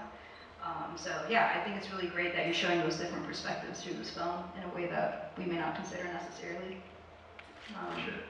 So yeah, so when I realized this, I was like, wow, I didn't know this. You're a very humble person, so I was like doing some research. But you made history as the first Ethiopian documentary filmmaker with this film at the Directors Guild of America, won an award there, and the only Ethiopian to be recognized in any category, well, second to be recognized in any category in their 89-year history, and the first Ethiopian filmmaker to earn a BAFTA nomination in its 78-year legacy. Which is incredible. These are very prestigious awards. And like I said, I've known this guy for quite some time. It's not like he goes around bragging about these things, right? But so what do those milestones mean to you? And in the larger scope of things, what does that mean for this larger picture that you're talking about of showcasing Africa to the world and Ethiopian cinema in particular? Yeah, I think the biggest thing, that's a great question, is representation matters. When we tell our stories from our own perspective, then we put in those hidden nuances to the surface. And by having such type of platforms, like I don't care about the award sitting down on my table. It is being in that space and sharing the stories.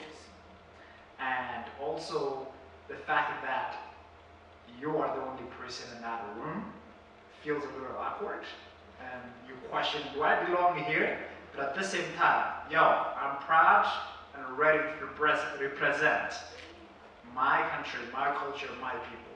And it's really like having those recognitions like Directors Guild of America or BAFTA.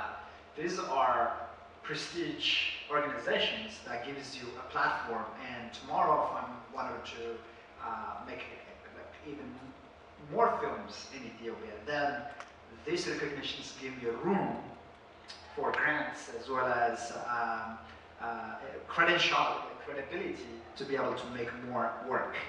And I think it's really important to be in a room, being in a room where either you are the only one or you see somebody that looks like you and you have a connection that you made.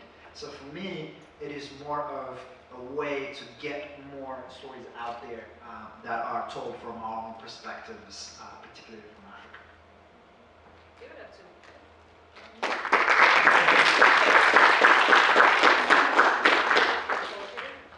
and that's amazing. I mean, that's what we're here for, right? To see more of that and to see an ambassador truly pushing that. I love that. Appreciate it. Absolutely.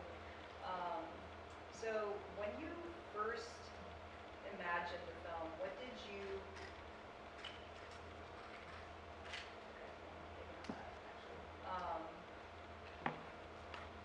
was there a moment during the filming of this that changed the way that you saw your own life story? For sure. I mean, first of all, the film, I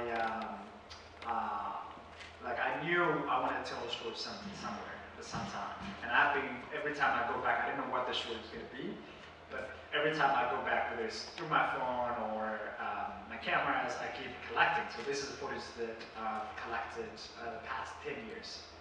But the time that I decided to shoot the film, I went back to Ethiopia and then the war broke up.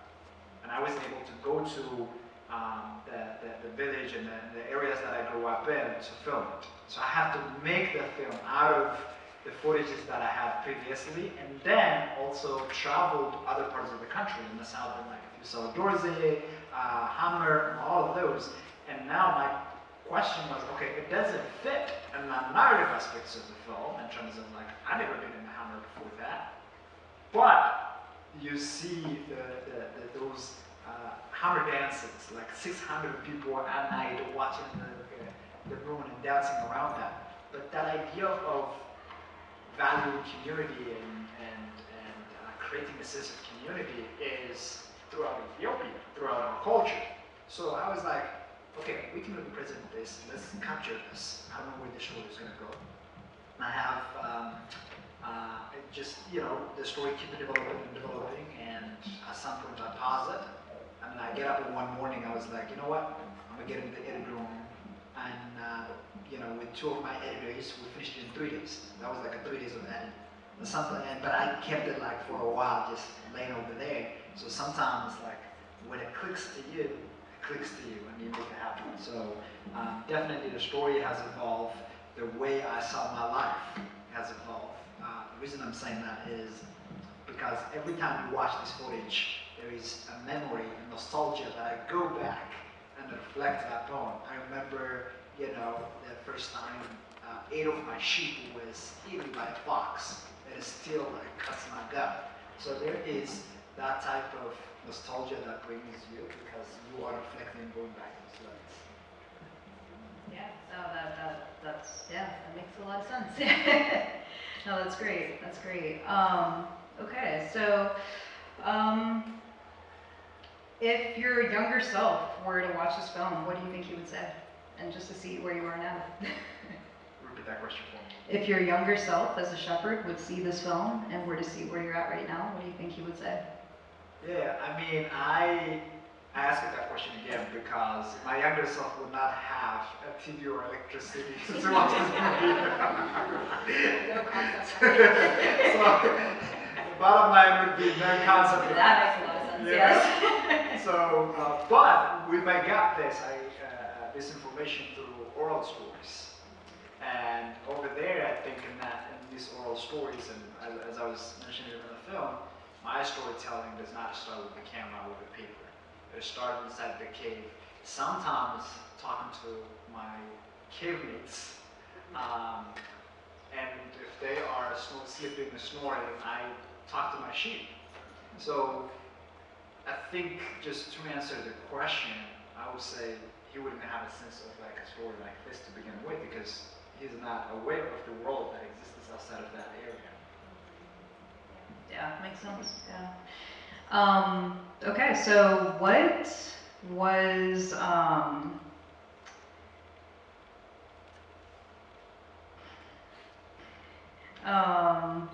okay, so what do you think it is about this film in particular that has resonated with audiences and institutions on a global scale that has made it that successful as it is? I believe that this film resonates with the global audience because even though it's a cultural elements in it, but that sense of belonging is everybody searching for that. And like the search for belonging is really crucial whether you're changing a neighborhood, a workplace, or completely a country or a continent in our case, it is going to connect that way. And the other thing is a lot of people, they are either seeing the familiarity of the story in their own life or completely the opposite, which is the contrast of it. Because if you see a 6 years old in America, he's not going to be in the mountain taking care of 200 sheep. So they're comparing like, this kid is taking care of there, whereas my 10 years old is playing PlayStation or his iPad. So there's like kind of a stop and recognize this difference in that sense. But at the same time, the family relationships, right? Like your grandma being the one that's feeding you, or every time you go to grandma's house, you know, like welcoming you, that is global. That connects us with the global audience. So there is things that there are elements or themes of the film that are relatable. There are others that are like just shocking. Like you see people in the Hammer, you saw like people without clothes, right? And that might get people's attention right away because they're gonna think like, what's happening right here? Now, that is also like a culture thing. Now you're giving them a homework to do their own research to find out more about that culture, especially if, since I mentioned where that location is. So it's kind of the curiosity as well as the commonality of their lifestyle is what resonates the film with the global audience. Well, that's what I think so. Yeah, no, definitely, I definitely do see that. Okay, so closing, if there was a filmmaker that came to you and they wanted to see what's the best way that they can create films that represent where they're from, what would you advise them on that? Well, your best strength is your background. And a lot of times, especially, you know, some of us, when we come from Africa, we're trying to live our heritage, our background in the back. But I think that's our tool, our strength. You know, like that resilience and sense of community and kindness and hospitality that raises us is a strong element that helps us keep moving. So for me, my suggestion would be really revisit your journey. I used to do like a 30-minute walk and kind of meditation thing where I'm like, okay, what are something that made me happy today? And I just close my eyes for 30 minutes and kind of count backwards. Today, yesterday, 5 years ago, 10 years ago, what are like one moment that made me smile? And I think in those type of mechanisms to allow us to connect with our childhood, to our upbringing, to our culture is, I think, really important. But also recognizing the differences. Recognizing the differences and able to adjust. Like when I jump in the plane, either way, whether I'm going to Ethiopia or to America, I switch. I knew in America it's gonna be like, you know, time, like literally, I was telling them earlier, I flew yesterday to Austin, shot film over there, and then Memphis and Nashville, and I flew back this morning at 4 a.m. So, and I got here back in LA. So like in 24 hours, I've been in 3 states, 5 cities, and no sleep, right? That would never happen in Ethiopia. If they say they invite you for breakfast, you better block your entire day, right? Breakfast at 9 a.m. They're probably gonna get, you know, 1 p.m. 2 p.m. and then supposed to be a 1 hour like lunchtime, breakfast time. It's gonna go all the way to dinner. So like I knew when I go there, I'm gonna cancel like my entire day. But here I was able to make it to like 24 hours in this amount of time, right? Now, which one is better or not, that is not the point. The point is you gotta be able to adjust accordingly. Like I was shooting in the Hammer and one of my getaway kind of conversation started as I travel in these places is, hey buddy, like, or I go like talk to a mom and say, I'm here looking for a wife. Get me a wife. And they looked at me and you know, they say their own thing, and one time they challenged me for 50, like you gotta jump 15 cows. They lined up 15 cows and I gotta jump. If not, you're not man enough to get my daughter type of thing. And at some point in one of the villages I went in and I asked my questions again, and my camera team are making fun of me. And eventually I asked her, hey, like, if you have a daughter, I'm looking for a wife, I would like to marry.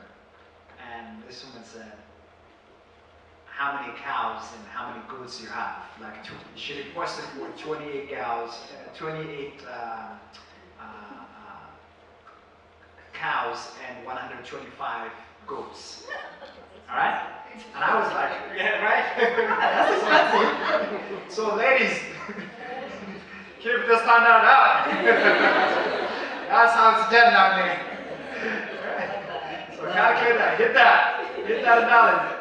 And I was like, whoa, I do not have 28 cows and 127 goats to really marry your daughter.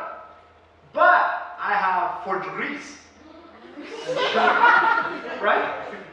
Like, But I have 4 degrees, and I tell you what, it's way more valuable than the cows and the goats that you mentioned.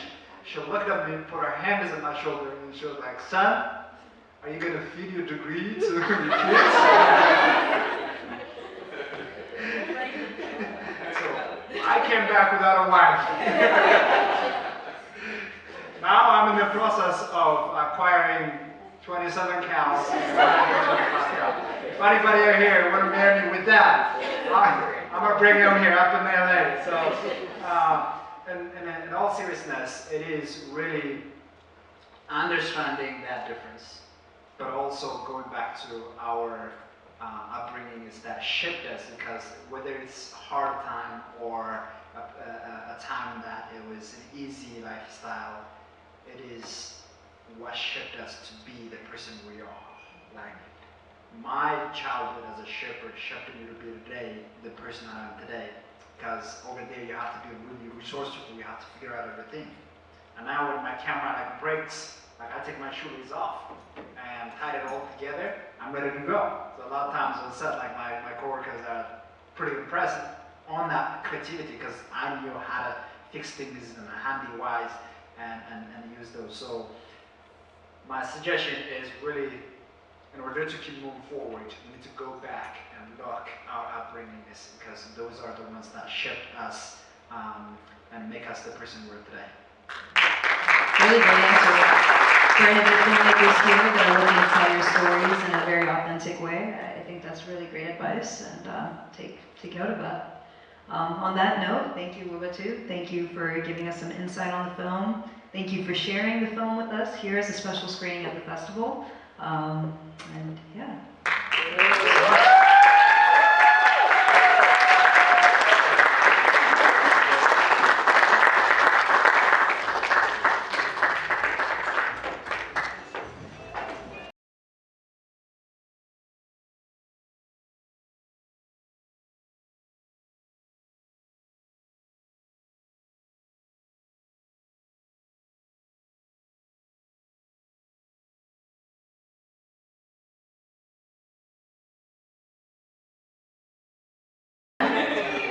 I want to thank you all for joining us here at this year's KITFO Film Festival. It's our 2nd annual film festival. I want to thank you all for staying here. I know it's a bit late in the evening, but very excited. All the films that we've received this year, the submissions, and there was a lot of really great films that we enjoyed watching, and very honored to be able to have the opportunity to screen them. We partnered with the Habesha Film Association for a 2nd year. Very grateful for the Habesha Film Association in being our collaborative partners in this. They were our judging committee and our selection committee, and they reviewed all the films and helped make all the decisions and all the judgings. And so I'm very excited to pass it on to Kern Mitchell of the Habesha Film Association. Yeah. He's going to tell you a bit about who they are, what they do, and then we'll get into the award ceremony. Hello, good night, everyone. I don't know if we'll be here for too long, but everybody got, work and sleep. But I'll tell you guys a little bit about Habesha Film Association. We were founded in 2020. We're a COVID nonprofit team. But we work very closely with KITFO because we want to, of course, bring the Habesha community together, especially with film, because, of course, one of the biggest things that KITFO is working on us as well is so we could tell more of the Habesha stories from our perspective, right? We don't want to hear from, just from other different people, but from the people that actually experience this and have family ties and stories from that. One of the biggest things that we're actually working on right now is our website, which is currently down, but temporarily. But one of the things we're working on, I know you guys have LinkedIn, right? We want to actually, part of the website is where people can log in. And if you need to partner with someone in the Habesha community, you can log into that community, look for actor, director, stage, whatever different job or position you're looking for in the film industry, producer, director, and connect with that person without having to find somewhere else to find it, right? So if you're looking for a director, connect with Betu. If you're looking for a casting director, you can connect with Elsa. right? Which I want to introduce soon to come to the stage. But that's just part of what we're working on. One of the biggest things. Of course, we also have held different workshops through the years. I've seen some of the people here that actually attended here was part of the workshops, and they would come and they'd be like, hey, I remember you, and they're like, yes, remember. We had commercial workshops, we had writing workshops, different workshops that we've had, and of course, different mixes as well. But before, again, I think that'll be my spiel for now. But if you guys do, again, you guys can go to KITFO's Instagram. We're all over KITFO's Instagram. Of course, you come to our website, Instagram, and from there, our website right now will be hfa.media. Again, it's down. But again, if you guys need to check us out, look for Habesha Film Association on Instagram, and you guys can find us and see all the different things that we do. And right now, I'll pass it on to two of my board members, Elizabeth and Mubetu.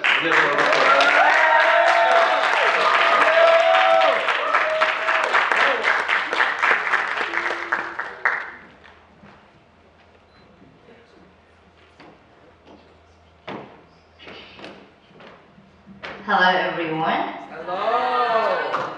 Thank you for coming. And thank you for staying late. That shows us how much you're loving us and how much committed you are for the film. I'm on the stage, they give me a chance to speak. I love speaking. I'm sorry to say that, but I just want to say a little bit about to add on the top of courage. Just one word. I'm not taking a lot of minutes. Thank you everyone for coming. We need your support. We have to support each other. If the KITFO Film Festival, if it were by themselves, they cannot make it without each one of you. Because it will be just a theater and just finish. That wouldn't look good, yeah? If your grandma make a coffee, we saw a coffee ceremony, Gubeda's grandma's house.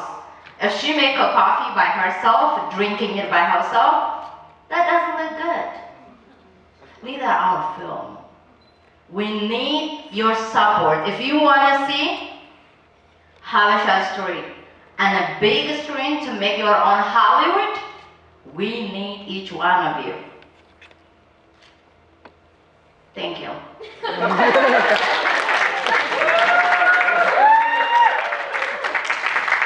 What up? I'm back.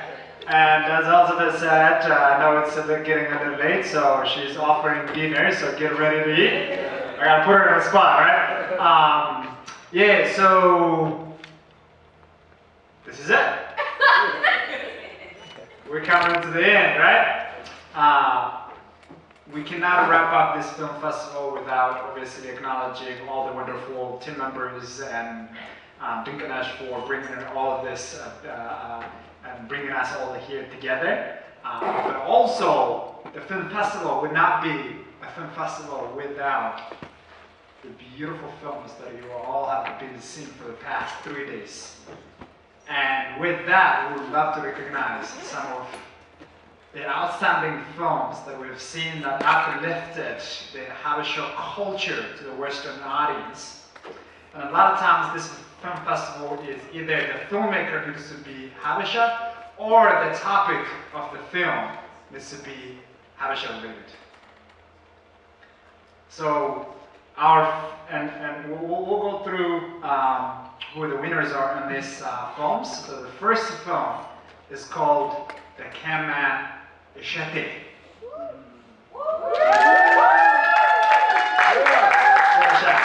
When you hear the name Shete, you know he's been grown up eating some shit.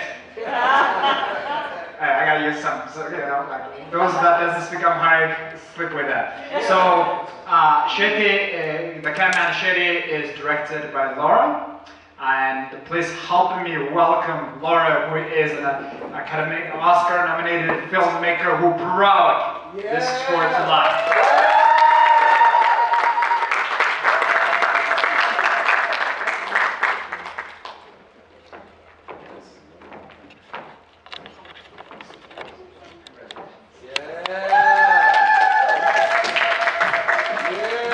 I know it's getting late, but come on now.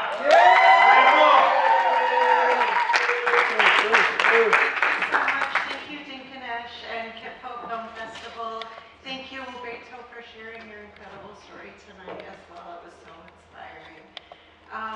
Thank you guys, this means so much to us. Thank you to Ashedi for sharing his story and for becoming such a dear friend. For Ashedi, this is a film that is all about showing his love for his cats, and it's also a love letter to Ethiopia, and he really wants to show the world how beautiful Ethiopia is. And whenever I compliment or admire his mentor. Give it up for Lauren. Shifty and Lauren together, they took the best short documentary film award. So give it up.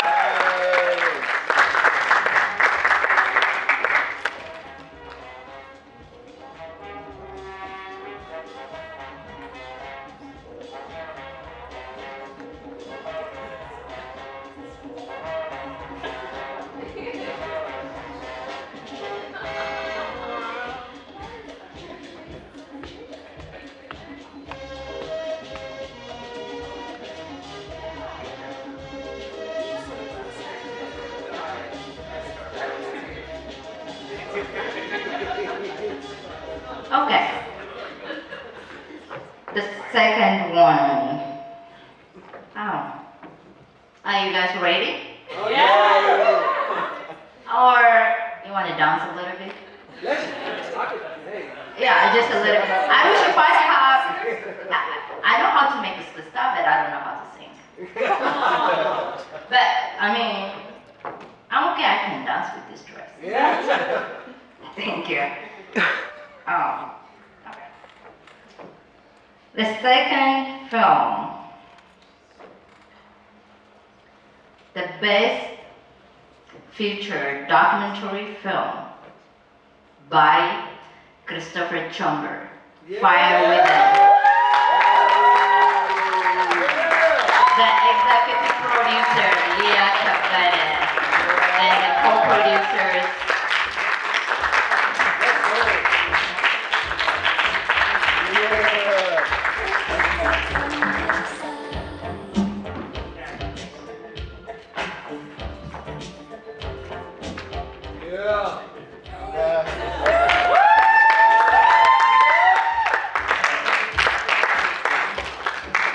Thank you. This is a great honor. I want to say thank you to the Habesha Film Association, and without also being part of our project, we would not have had the authenticity that moved audiences across America at every film festival we've been to.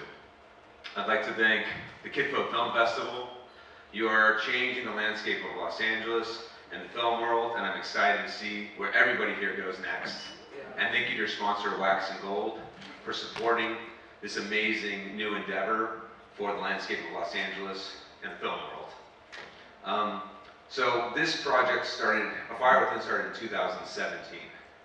I've been working on it for several years. I've traveled over 50,000 miles filming for this project. But that's nothing compared to the journey of the 3 Ethiopian women whose story we share. And that's the mission of A Fire Within, is to bring their voice forward. And these 3 women, because of their voice, they spoke up and they spoke their truth. And with that, they changed history. So this film, I accept this award on behalf of these 3 women who are my personal heroes.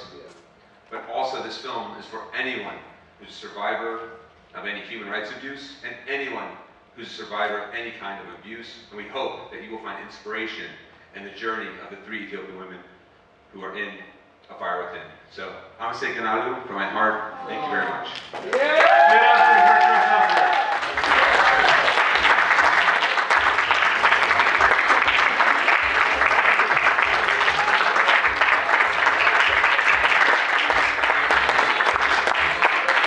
We did not only make Habesha films, but also learn the word amasekanalo and eat spicy food.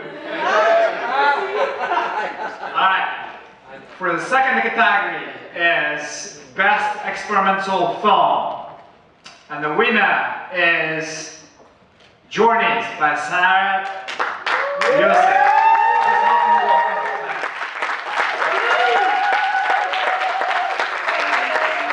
She's a writer, director, and producer who combines poetry and film together.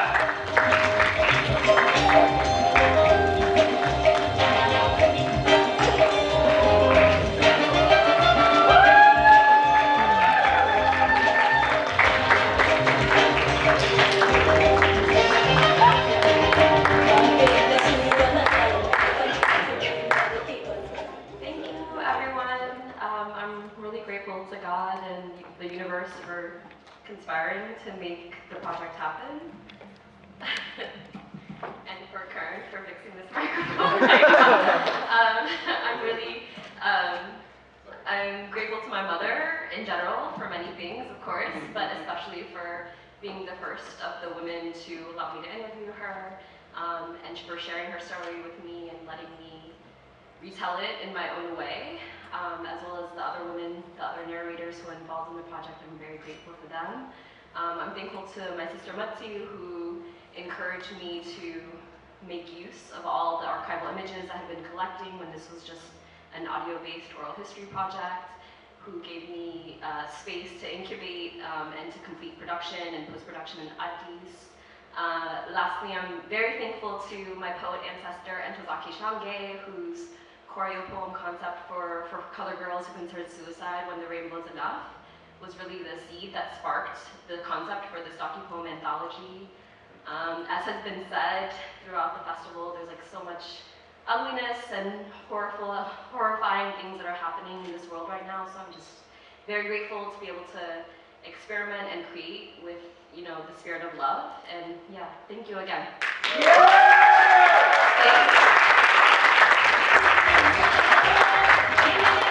Congratulations, Addis, again.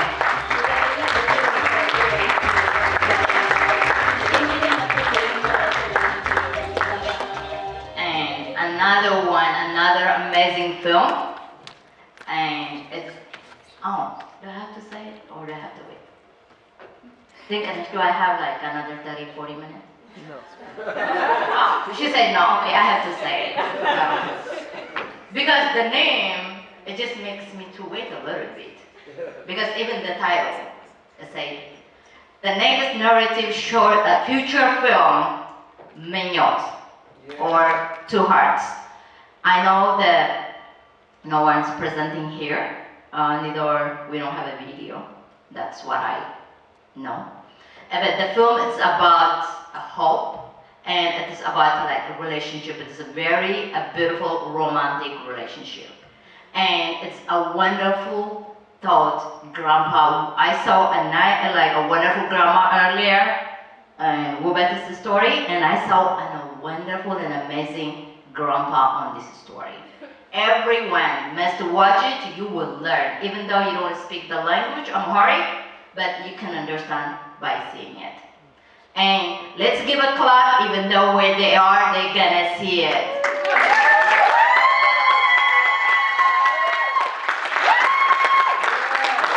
Thank you.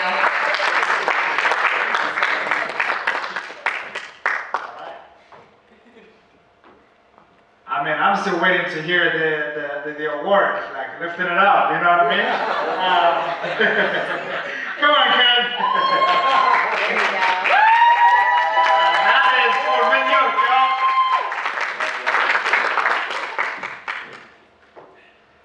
All right.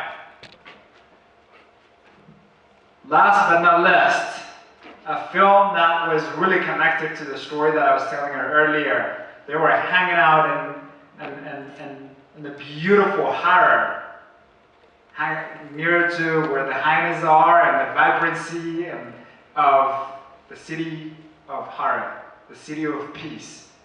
This film takes place in that location, and it's called The Perfect Ball.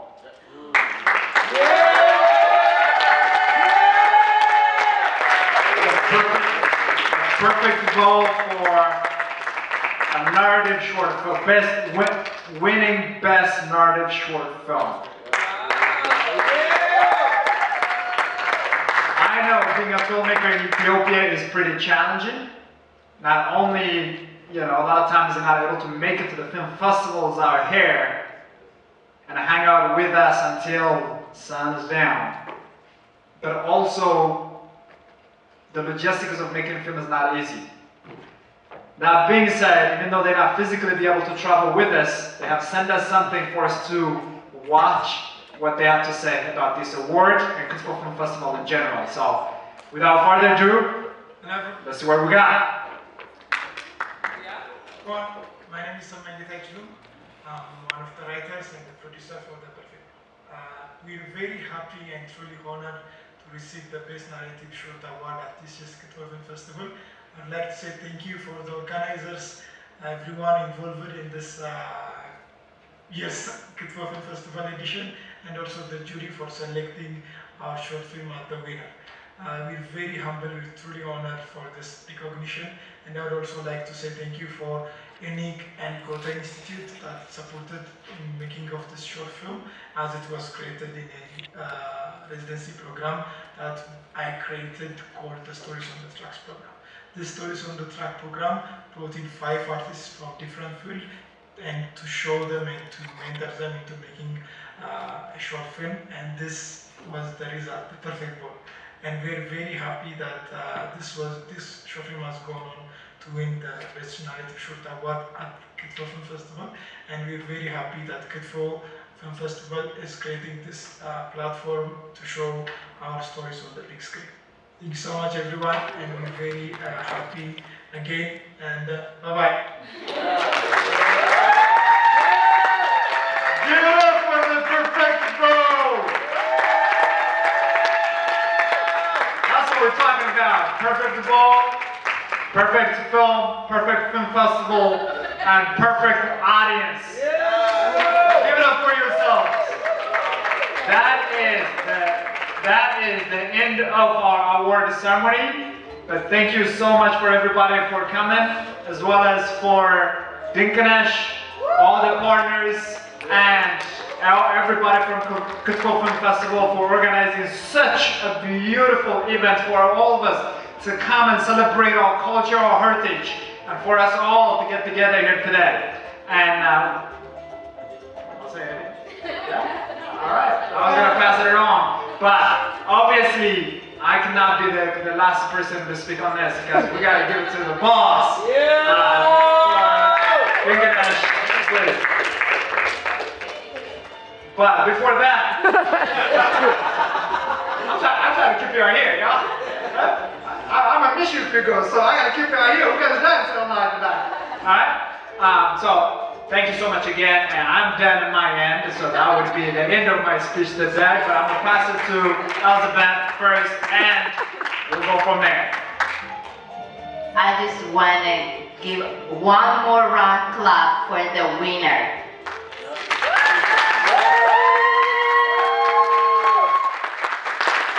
Another one more clap for KITFO Film Festival. Without them, we wouldn't be here. I think she deserves more.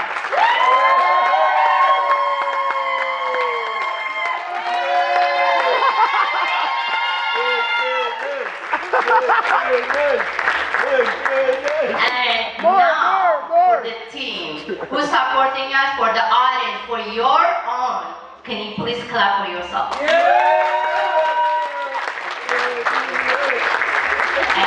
I just want to say thank you, each one of you, for being here and for showing here. I know you have a lot of place to go, you have a lot of things to do. All of you, you have a lot of things to do. You have more, but this is your dream. Or you're supporting your family. We need, as I always say, your support. She wouldn't be here on the stage by herself. And neither us, we wouldn't be here. And even Habesha Film Association wouldn't come 5 years anniversary without your support. Because we will be by ourselves and we will see 1 year, 2 years, and then we would give up. Because we are a human being. But we need your support. Please support whatever you can support.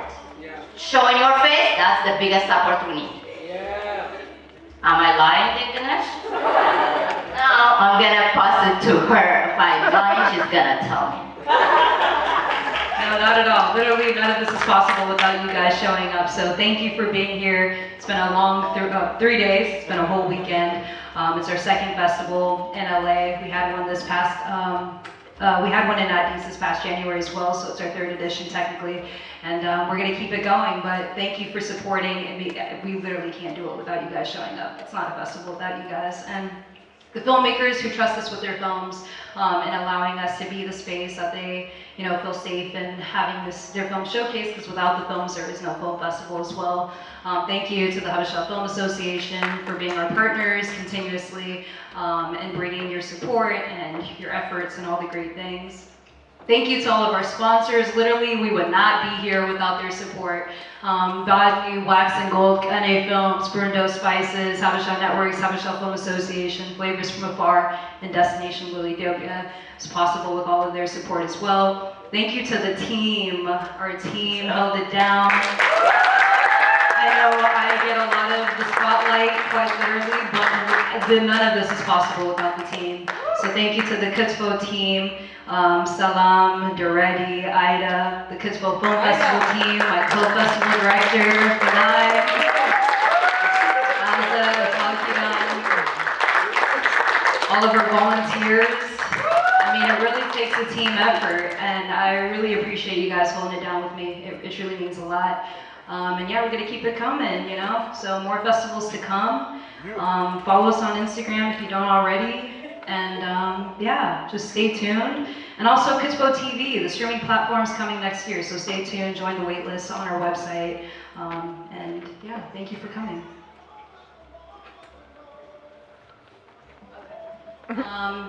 And last thing, all of the award winners, if you guys can come up here, we'd love to take a picture with everyone.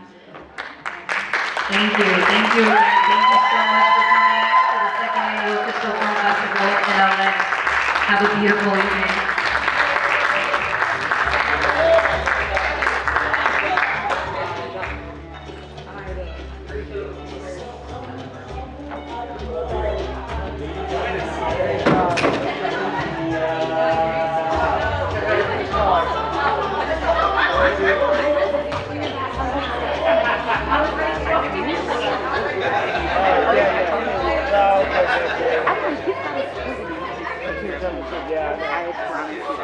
Are we, or October, right? We're doing the dinner? Or what is it? Yes, I saw that. November? Yeah. You know what? I have to go. I'm actually going to go to the and I honestly have been thinking about that too, honestly. Yeah. And I'm like, it's really not something that happened. I know, I haven't either. You were the first one that's to everything that I've ever forgotten. You didn't start this, right? Yeah. Started. You're the one. I promise you. I started. You're honest. You're honest. You're hard. You're everything. Like I promise. Don't do that. Yeah, you're so right. You're like, I'm like, oh my god, I feel like this. Like I literally feel this. I really work. Oh my god. I feel like you're like siblings. Yeah. You try to make it work. It's what work? Yeah, hang out. I call you my friend. I feel like it's also funny how you